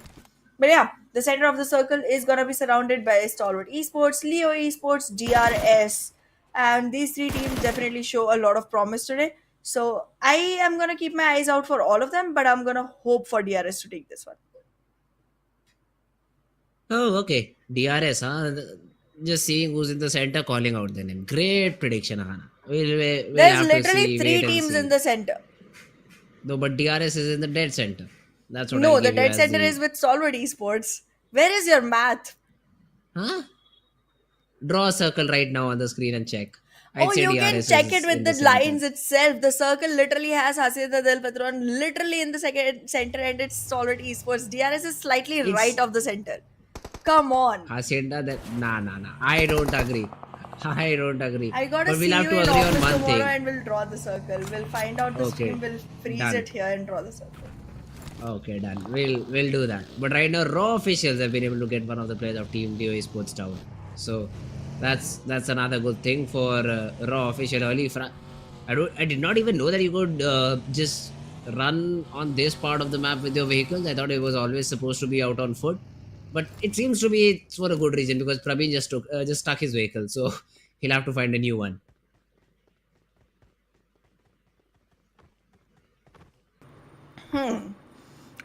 Well, Raw officials wish that single number has definitely climbed on the mountain and on the leaderboard, but look at where Liquid is. That's something that Raw officials is gonna have to be slightly careful of. But in the meanwhile, T2K starting another rivalry against Mabetex Esports. I'm seeing these two teams clash against each other quite a lot, and now I'm wanting to see them do this over and over again in every single map where both of them play. Okay, Jane though for now in this battle has been able to headshot Leo the first thing over here, but still does not continue on it because he knows that he has to get back Rig 2 and T2K support is still not here. So XMPL just driving through, try to get in over here as soon as possible, maybe giving some backup. Wally gets stuck and Wally, oh, he runs out of ammo XMPL. And Wally will survive because of it. Now Turula will try to get that nade connected onto Wally and probably flush him out of that angle. Will he be able to? Yes, of course. Thank God. I thought Wally could have played the spoil sport though. It is messed up with the timing that T2K earlier had. Rig that revival won't be possible because I think he is just in the hands of Team Mabetex Esports. So Rig will just have to fall. Although Jane can go and maybe attempt it, considering he just risks that the remaining players of Mabetex, yeah, it's not worth it. The revival is just not worth it. The dangers around it are just too much. Rig is trying to crawl his way back, but I don't think so. Mabetex will allow for that to happen for a very long period of time. So he has been able to come down the region. Now this could be an opportunity. They'll just have to take down Leo, but there's not enough time. So Rig will just fall. Mabetex will secure another frag, and it's a 3v3 standoff between both these teams because Wally also cannot get that revival. Considering that Wally has been taken down as well, both the teams are gonna be in a good enough traded situation. But then again, losing a player for one player is not something I recommend as a profitable trade for any team at all. And I'm not gonna do that for T2K or Mabetex either. In the meanwhile though, Leo Esports already lost 2 players, have no frag points to the name, so this is definitely one of the worst situations you can find yourself in. But great nades from the side of Slipknot. Has 2 knocks to the name, should be going for the confirmation, but is going to be finding one more player, has complete idea of the position, is not going to go for the revival just yet, and then gets spotted in a very tight situation in a sandwich position and gets taken down by 1, is able to knock 1 more before going, but that's just 3 knocks, and Raw officials will survive with all 4s. There will be revival coming in soon enough unless a third party hampers them instantly. I mean, I don't think so. T2K. Okay, never mind. I thought they did not know where Zero is, but they exactly have his number. And there is still 1 player below them. XMPL don't know how that buggy got parked there, but it's good. Maybe for late rotation purposes. But right now they're just converging onto Desert's location, and even though Desert gets 1, the trade is always present. XMPL will be brought back on foot, and Mabetex will face elimination. With that elimination, Mabetex takes on to the 15th rank with 1 single point. Stronger FAKELOVE, a team with great numbers on their boards.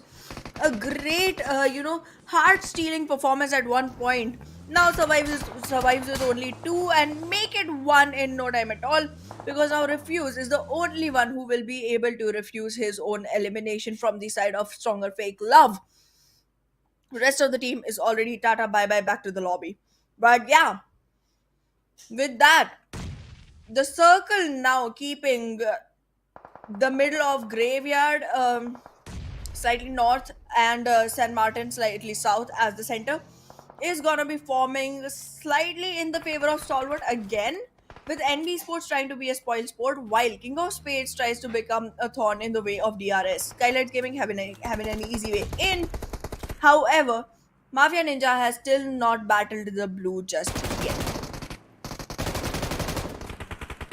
Yeah, Mafia Ninja still in the spot. Zoldo, meanwhile, gets that knock onto Chari from ASL. So IHC in this battle against ASL again coming out to be on top. And ASL seem to be the weakest team now in the entire tournament for me. I mean, I've seen them in good spots, still losing out. I've seen in bad spots not being able to handle that particular situation.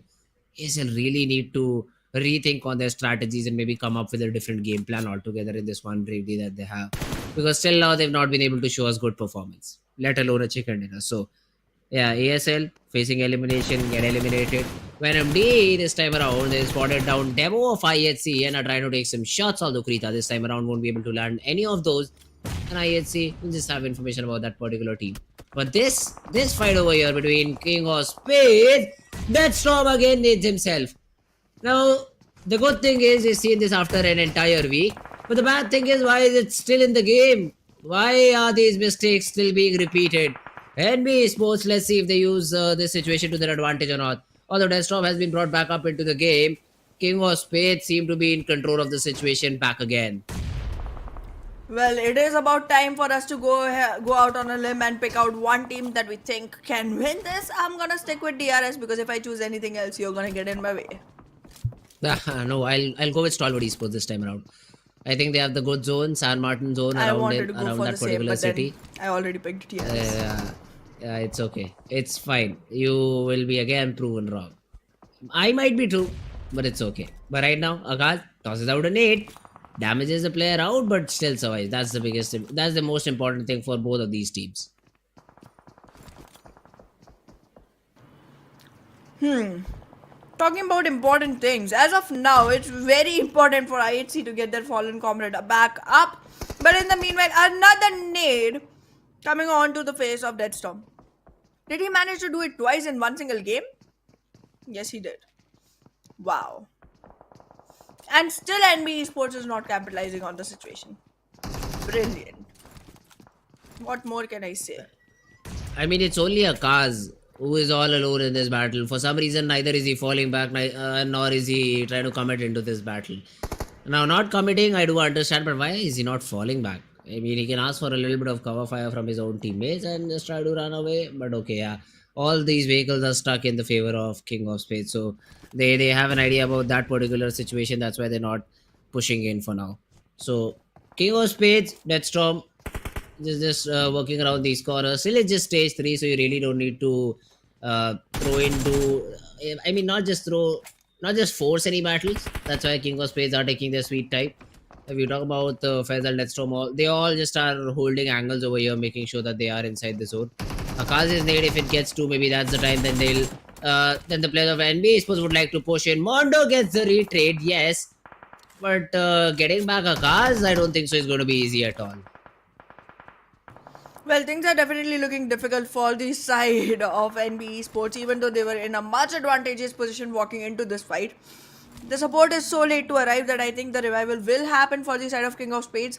And Deathstorm, for the third time, will be brought back on his feet to go ahead and take this fight.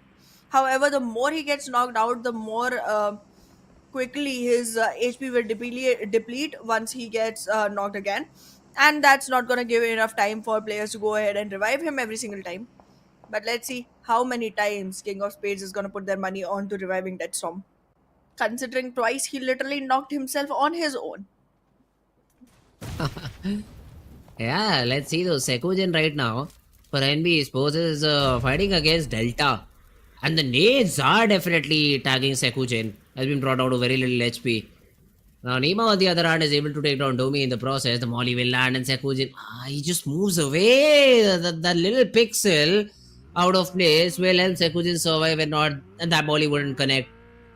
DRS will have to fight it out against 2 different teams to get inside the zone. So that is not going to be easy at all for DRS. Now they just do want to, just rotate away and get inside the zone as quickly as possible. But I mean, it is not going to be easy at all. Mondo just tossing out a few mollies, making sure DRS cannot push upon them. The molly is blocking the line of sight too against Mondo. So that's a great thing to do. And then nade bursts and catches Rules OG in the process. So NBeSports, they find themselves in a good spot over here maybe if they're able to get inside the zone. But not for long because I thought it was good, it was done. But then Delta steps up, gets a couple of knocks and DRS back in control. DRS sustaining their numbers gonna be able to revive the fallen comrade as well. However, making sure that walking into the circle happens before they lose the comrade is gonna be one essential thing. And in the meanwhile, they do have to face off against King of Spades as well. However, I do not consider that to be a difficult fight just yet because we know what King of Spades has been doing today, nading themselves. I'm not even gonna be shy saying that. But yeah, let's see how far Delta can hold them off before the rest of the team is prepared and reset to get back into the fight, because he is the scouting pioneer of the team, trying to find out more and more information with every step he takes forward. The number of smokes behind them is quite huge, and one player still needs the HP to rise back up. And if you talk about King of Spades, well, Deadstorm is going to be a one easy target because one, he has lost quite some HP. Two, it's going to be very difficult to revive him considering his HP is going to deplete faster. And in the meanwhile, though, Raw officials making their inauguration onto SKYLIGHTZ Gaming. One player knocked, however, still inside the circle, so not in a very difficult situation. And look at that. Delta trying to result into a better player on this particular fight against King of Spades. Great positioning for DRS, and I think a winnable situation as well. Oh, but Mama gets a knock on to Killer. And this will maybe force the players of Team King of Spades to take this battle into their own hands and maybe push and take the remaining players of DRS. The revivals are there, yes, Deathstorm has been spotted down, but the shots get whiffed from Delta. He is not able to land them properly. And suddenly, King of Spades will be closing in distance. Mamba already comes up, but the cover fire is there for now DRS. Naruto has been brought out of very little HP, so he has been forced to reset back. Delta is the guy who right now is just holding things off against the players of Team King of Spades. And now the re-aggression. Rules gets that knock onto Mamba and puts the pressure back onto King of Spades. The third party from Stalwart's helping out as well. Faisal gets taken down by NZ. And King of Spades, suddenly the predator becomes the prey. As DRS just push in, eliminate the players of Team King of Spades with a little side help from Stalwart Esports. For once, your team helps mine. Deadstorm being the solo survivor from the side of King of Spades, the one person who should have been taken way too early, survives somehow. Lucky him. But in the meanwhile, Stalwart Esports and as well as DRS both have been able to take their pieces of the pie. Stalwart will be able to shut down Deadstorm as well, and look at that. That's the elimination of King of Spades completely. In the meanwhile, while Stalwart was busy trying to take care of King of Spades, DRS found themselves a great spot to enter into the circle without being hindered by Stalwart, and now Stalwart has a lot of things to worry about. They have a fight they have already initiated. There's a lot of attention they have taken onto themselves, and the circle is going to be moving in onto them soon enough. Bad intentions becoming a prey to Stalwart will definitely get taken down, will add points to the kill feed for the side of Stalwart Esports. But again, the circle is going to be something that Stalwart will have to be careful of. They're approaching slowly and steadily, and soon enough will find themselves in the safe zone. But now the center that they were holding for such a long time is gone. Right now, nobody has the center. But DRS does have a good position. Most of these teams are stuck on the northern side, so this is gonna be I'd say a hellish battle for all of them to take. Now actually is trying to take some shots, gets retaliated back. Raw officials on the edge of the zone also just making sure SKYLIGHTZ cannot just approach anywhere near to the players of Team Raw. But tossing a nade over here and there, that's just wasting utility unless SKYLIGHTZ really commit into this fight. But realistically, Raw officials do not have any sort of cover to work with, so it's only the vehicles from one end and hoping that the other teams on the other side do not spot them out. Even Stalwart wants this particular area for themselves, so it's not going to be easy at all for either of these teams. Now DRS is already constricted to just one small little compound. One good nade from IHC could just change the entire game for DRS Gaming, so they'll have to be careful. They'll have to be really careful. IHC as well in this area can maybe deal damage to the players of Team Stalwart Esports. Now the push comes in. IC has already been pinned down. He is trying to heal himself back up, whereas Joel is constantly maintaining pressure. STFL, on the other hand, was trying to make a little bit of an entry into the zone, but just get taken down, eliminated because of the play zone. Turulav gets a knock onto I8's WO domain. Let's see if, okay, the confirmation has been achieved too. So T2K, domination coming in for Turulav. Well, Turulav, with that great gameplay, definitely trying to put himself up on the charts, but The team itself is running a man short and is being followed by IAWO. In the meanwhile, coming back to the most interesting fight on the map as of now, it is gonna be Stalwart Esports trying to fight it off against IHC and also against the players of Bad Intentions, in which, even though constrained between a single compound, DRS finds themselves in a safer position. Not much happening onto them, not much attention getting, deviated towards their direction, and that helps them sustain. Good enough for now. However, the circle is moving in, and they are gonna have to find a good position to move in from alongside the circle, and that's something they have to be worried about as of now. Everything else is going good, all Gucci. And in all of this discussion, we have missed out on one name, Fritz. That's gonna be Seal, and I feel like Seal is also looking optimal as of now. Yeah, they've been getting good frags. Look at that. IAW has been eliminated by them. Now, Stalwart from up top has been dealing damage, has been securing frags. Look at that. James' frag will also be stolen by tops with their Mini 14. The tap shots are definitely reigning supreme over here. The problem for this game for Stalwart Esports will be to move down from this range if the zone does not favor them. So, how and when do they deal with that is my main question. Dante runs over to that ramp over there, trying to survive.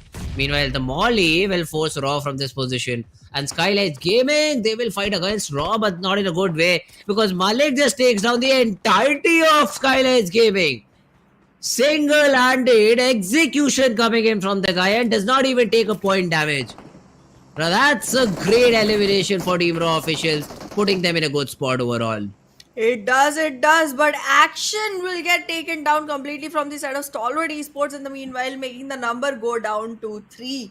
Now, 3 is not a bad number, to be honest, but it's not a great number either. You gotta make sure you survive with more and more players going towards the end of the circle. DRS, however, is still trying to find their grounding, not able to secure a spot inside the circle just yet, and tops being the top priority to deal with for the side of DRS in the meanwhile, because Stalwart Esports is aggressing onto DRS constantly. There's a knock also that has come in. The revival will have to happen, and if Stalwart decides to aggress over here, I think Raw officials will be unexpectedly supporting DRS in some way or the other, considering that taking Stalwart out will be something they will find very easy. Yeah, Stalwarts is basically dead because they literally cannot go anywhere. They cannot drop down because they'll just take so much fall damage that they'll get eliminated. Plus, there'll be third parties from God knows how many angles. If they decide to push up, well, that's a fight with the players of Raw officials. And unless you see a different team knocking one of the players of Team Raw officials out, you cannot push in. 3v4 battles always goes in the favor of a team with more advantage. Now, the zone has supported all of these players a little bit more in this situation because most of them are inside the zone. DRS, I think, Rules at least has to move in. 60 meters is the number, but he does have a vehicle to help him get inside the zone. Stalwarts is also out. And now this is what I was talking about. You've climbed a ridge which you cannot come down from. And now how do you fight against the players of Raw officials? That's all up to you. Maybe some nades connecting, maybe getting an early knock because Raw officials are a little bit scattered away. The problem is Raw has a lot of angles to work with. Plus, you'll also get third party by the players of DRS from down below. So, not an easy fight at all for the players of Team Stalwart Esports. But then they'll have to do something about it to get inside the play zone. Exactly. The zone is now starting to shrink in already. It is stage 7. It's gonna do a lot of damage. You gotta be very, very careful of where you find yourself and what you do with your position going forward. There's already one player knocked from the side of DRS. However, I think support has already arrived to go ahead and make sure that the revival will happen as soon as possible. But wait a second. It turns into a complete elimination because T2K will go ahead and have their slice of the pie, making it difficult for DRS to go forward with. 3 players is all they have. Same as the problem is all of them are isolated. Yeah. So that will also hinder them. Plus now rules being taken away, Delta very far away, DRS, this is where they get eliminated. The only question is from whom. Because DZ does get a frag. He has already spotted down the other player too. Just try to get that Uzi connected. Nirzet is not able to do it for now, but the help arrives. It is Tops though gets taken down from far away from CL Esports. And now Jiggle takes down Nirzet. So this is the fight I was talking about. And Raw officials are able to make the most out of it. Raw officials definitely hold the best position out of all of these surviving teams, and if they are able to squeeze this round before the circle starts moving in from 7th stage, they will be in a great position. However, if circle does not support the hill area, That's it it. is gonna be pretty difficult. With that, it seems like Stalwart Esports is gonna get taken down as well. T2K is already taken care of, and this is all on to top 4 surviving teams. That is gonna be one single player from the side of DRS, Seal, Scam. IHC, and Raw. Raw officials just got caught to a scam now. Because now the zone has gone away. How do you come out of this race? You first will have to eliminate the players of team DRS, which shouldn't be a problem. But then Seal will always go for the third party. DRS also fall on the 4th spot. But for some reason, Seal Esports haven't been... Okay, they do not have an angle on this battle. Plus, they only have 2 players surviving. So Raw officials essentially have this game in their backpack. The position that they had, they used it perfectly. And they are able to make the most out of it. 16 frags already. Add 10 to that, that's 26. So Raw officials definitely had a banger of a game over here. Absolutely, and currently looking at the way the situation is for the side of Raw officials, it seems like the rest of the 3 flags will also come to their name. But in the meanwhile, IHC has been able to take one down. And now you can see that Raw officials is surviving without Jiggle. Sky, Prabeen, and Malik are going to be the 3 pioneers that survive for them. The molly was used, but it slightly missed the gap, and Godless will still survive, will still be able to get his HP back on and move forward. Getting down from here is going to be slightly difficult, but I guess Prabin has found himself a spot to move from, but the circle is going to be pushing in soon enough. He has to do it instantly to be able to relocate, and with the support coming in from the side of Sky, they will be able to take care of Godless soon enough, and once that is done, it's going to be a 3v2 against Seal that they have to take care of. Godless has a nade in his hand. I don't think so he'll be able to do much with it. It's a 3v1v1. Kirito gets a knock, but Praveen gets that trade. And now it's all down to Fearless and Godless to do something about it. Suddenly this game has become a little bit doable though, I'd say. Because Raw officials, Praveen is down, right? He cannot get that revival. It's only Sky and Malik from the from up top who are trying to survive over here. So I don't think so Raw official will have it that easy. They'll have to come down to get in the zone. And Fearless gets another knock. He just might go down to the play zone, or Malik takes him down. But everyone falls. And Godless, just by surviving, is able to get that chicken. Does not even need to do anything about it. It's only a fight amongst each other. And IHC from somewhere, they just survive and get that chicken. Beautifully done for the side of IHC. All they had to do was stick to the ground, and they did it. Won the game and got it in their pockets. Long awaited victory coming in for the side of IHC, and with 9 eliminations, 19 total points, they secure the last chicken of the day on their plates. Late but still arrived. Wow, that's a free win if I've seen one. Yeah. Literally free, because you did not even had to fight against the last player because you got taken down because of the play zone. And the major heavy lifting was done by the players of Seal. And Raw Poor souls, they're not able to get anything from the game because they came in third with what, I think 7-8 frags overall. Yeah, I mean, this was not looking very good for the side of either Seal or Raw officials. To be very honest, they both were indulging into fights, and I mean, the circle did get intense. The game got very, very intense towards the end of it. But then out of all of this intensity, one single player who was just chilling, holding back, watching the world burn right in front of him. There's mollies, there's nades, everything coming right a few feet away from him. And he still survives and wins by that. I'm like, wow, okay, that's the kind of games that we've been waiting for, isn't it? Yeah, well, that's definitely the sort of game that we were hoping to get, and not hoping. I'm sorry, I was not hoping to get a game like that though. Yeah, happy to get. But yeah, Raw officials Malik, Raw Esports' Malik is the player who is able to get 7 elimination points and is the MVP of the entire game. Man, you did great and all, but not getting the chicken will hurt you in a different way that you won't be able to I'd say suffer from unless you get another chicken. So it'll be a very difficult off day for the players of Team Raw Esports. Exactly, and that's why they have one break day tomorrow to actually go ahead and reset their mind for the coming day. But yeah, look at that. Oh my goodness. Oh my goodness, 16 frags already on board from the side of Raw officials. There's one more player still remaining who had a few of his own. So Malik, Sky, and Jiggle with 7, 5, and 4 respectively make it into top players, alongside Godless, who also had 5 frags by the way, and Nirzad, who had 3 for his team with 940 damage. That's a lot of damage for 3 frags. That's true. That's a great attempt coming in from all of these teams, but it's overall. See, overall it'll be Raw official will be out on top. So and probably IHC would be down to what, third or maybe even fourth spot, because I don't think they had any number of frags to begin with. They just got 10 points from the chicken, one or two frags. One or two frags is what IHC has overall. But yeah, it's a game of survival. You just survive and you get those points. That's what they've done. I'm sure they have more than 15 because Godless was from IHC. He already has 5 to his name. We can see him in highest eliminations. So yeah, it's definitely but more than 15, but yeah. Because 10 placement 15 points. Okay, yeah. Then it's fine. That is fine. I thought 15 overall points. 9 frags. Oh, IHC had a good game then, but did not see them much. When were these frags taken? Early on? Not really early on, but once the fourth stage came in, teams were drawn towards them a lot. They were able to pick some interest into Stalwart Esports as well. They were able to pick some interest into DRS. They were able to fancy a few kills towards the end as well. So yeah, they did manage a total of 19 overall. But Raw officials with those 18 elimination points, oh goodness, that's a huge number. They put this has happened twice. Yeah. And I mean, the other time around it.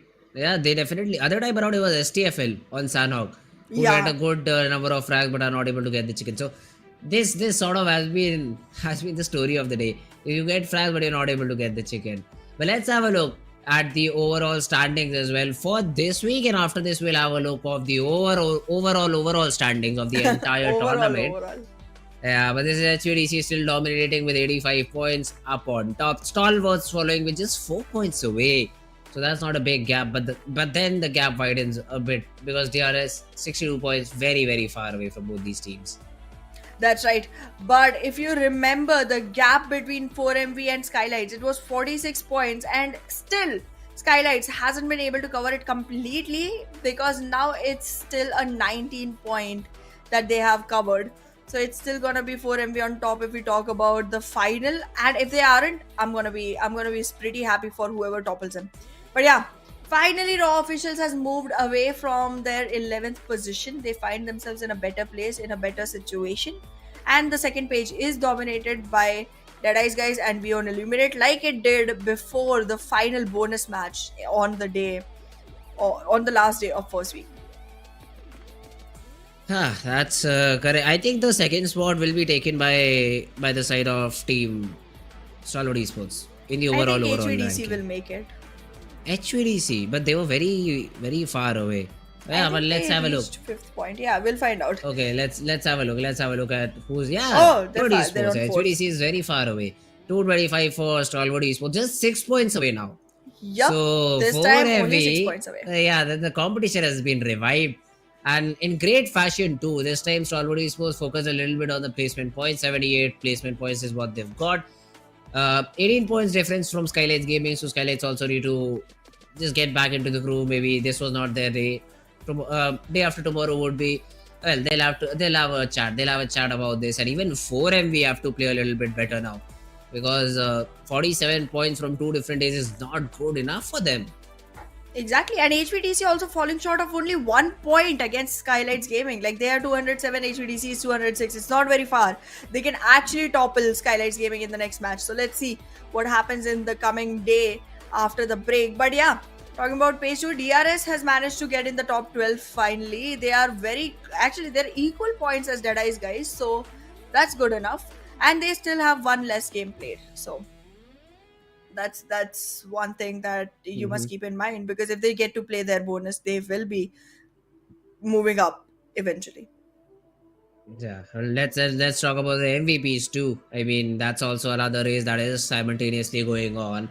and no Oh, fear. wow. He just has a clear lead, 9 points, and it's not easy at all to break through, especially for a player of 4MB, considering their performance hasn't been great.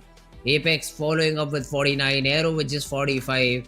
East is still there with 44, but Stalwart Esports is stops, I think, making an entry in the chart with 43 frags to his name.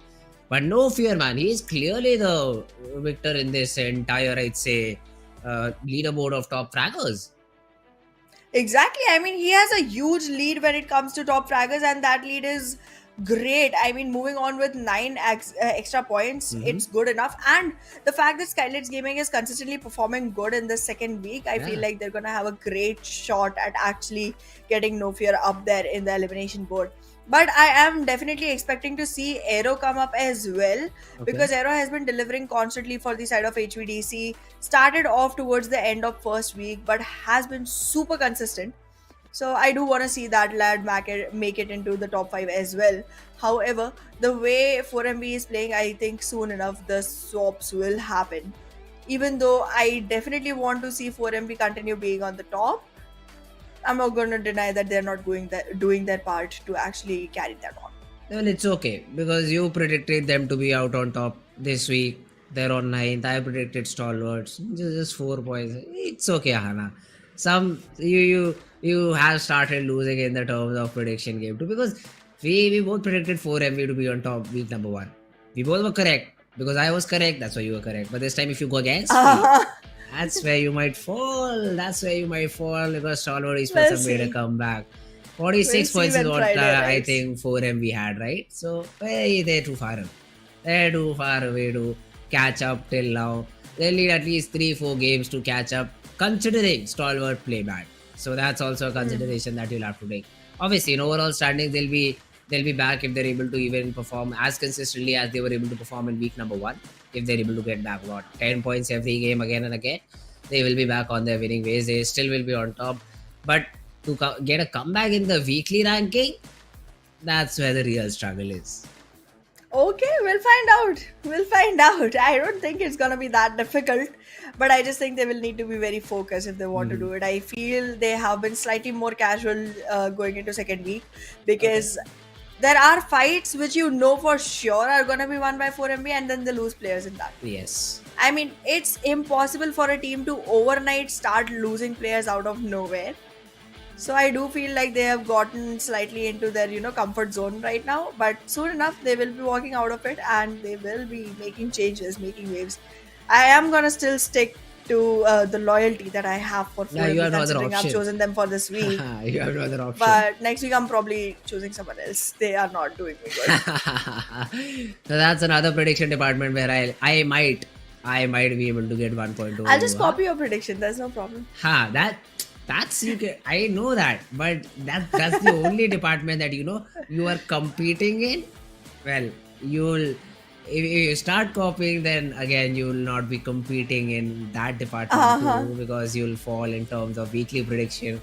Soon enough, you might also fall in terms of the chicken dinner predictions too, because if I remember correctly, DRS did make it way longer than Stalwart. Does not matter. They got eliminated before DRS. What's the number on the prediction chart? What's the number? Plus, if you're talking about getting close, if we're talking about getting close, I had a prediction who came overall top 1, but was not able to get the chicken dinner. That's the only reason you're ahead. Right? You're equal to me right now. Otherwise, that would have been my first correct prediction before you. And according to me, I think I am still 2-1 up, but it does not work according to me. It works according to Echo Boy, our producer. But yeah, that's just him. I mean, if anyone else was there producing for us, he probably would have given me the point, considering that team came out first. But it's okay. It's okay. I'm not complaining. But yes, guys, that was it for today. I hope you did enjoy, because we definitely did. We will be back again with some more PUBG Mobile action day after tomorrow, as tomorrow is an off day. So see you day after tomorrow. Till then, take care. Bye-bye and good night.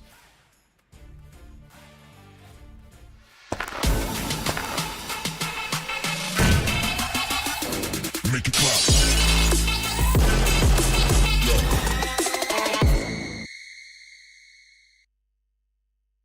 PUBG Mobile version 2.7 will be available soon. Let's take a look at all the new content. The long-awaited Dragon Ball Super collaboration is officially here. We'll be bringing you 2 new game modes for this collaboration: Dragon Ball Super themed mode and Battle Royale Dragon Ball Super. Dragon Ball Super themed mode will be available in Erangel, Livik, and Sanhok. In this mode, we've incorporated Dragon Ball elements into the classic Battle Royale gameplay. All players will embark on a journey to find the Dragon Balls to summon Shenron. Collect the Dragon Balls scattered throughout the map.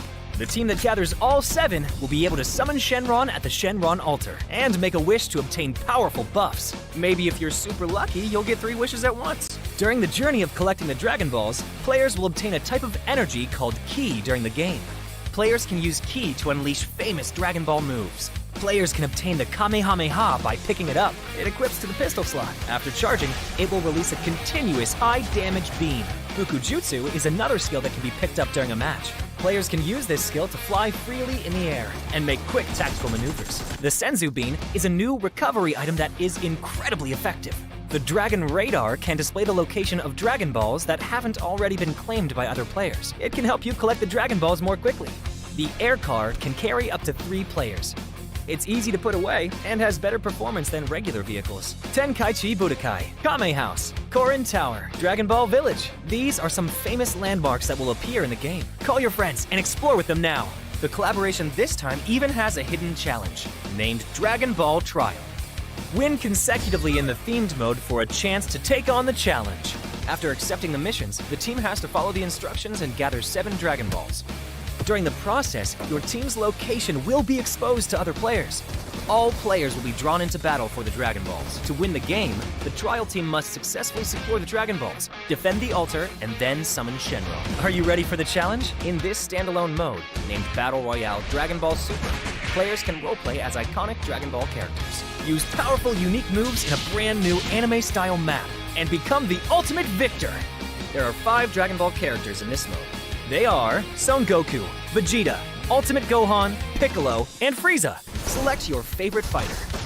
Master their skills to suppress your enemies and achieve victory in intense battles. In the new version, the new Ace-32 firearm will be made available on all maps.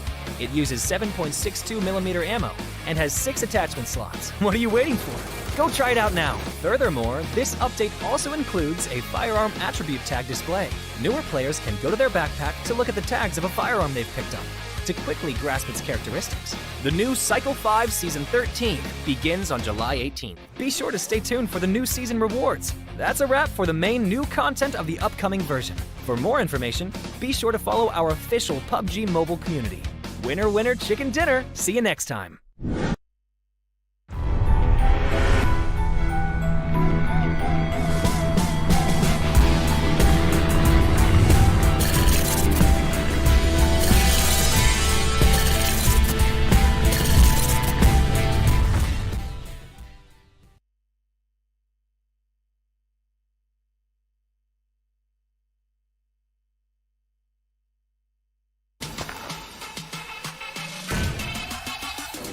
Make it clap.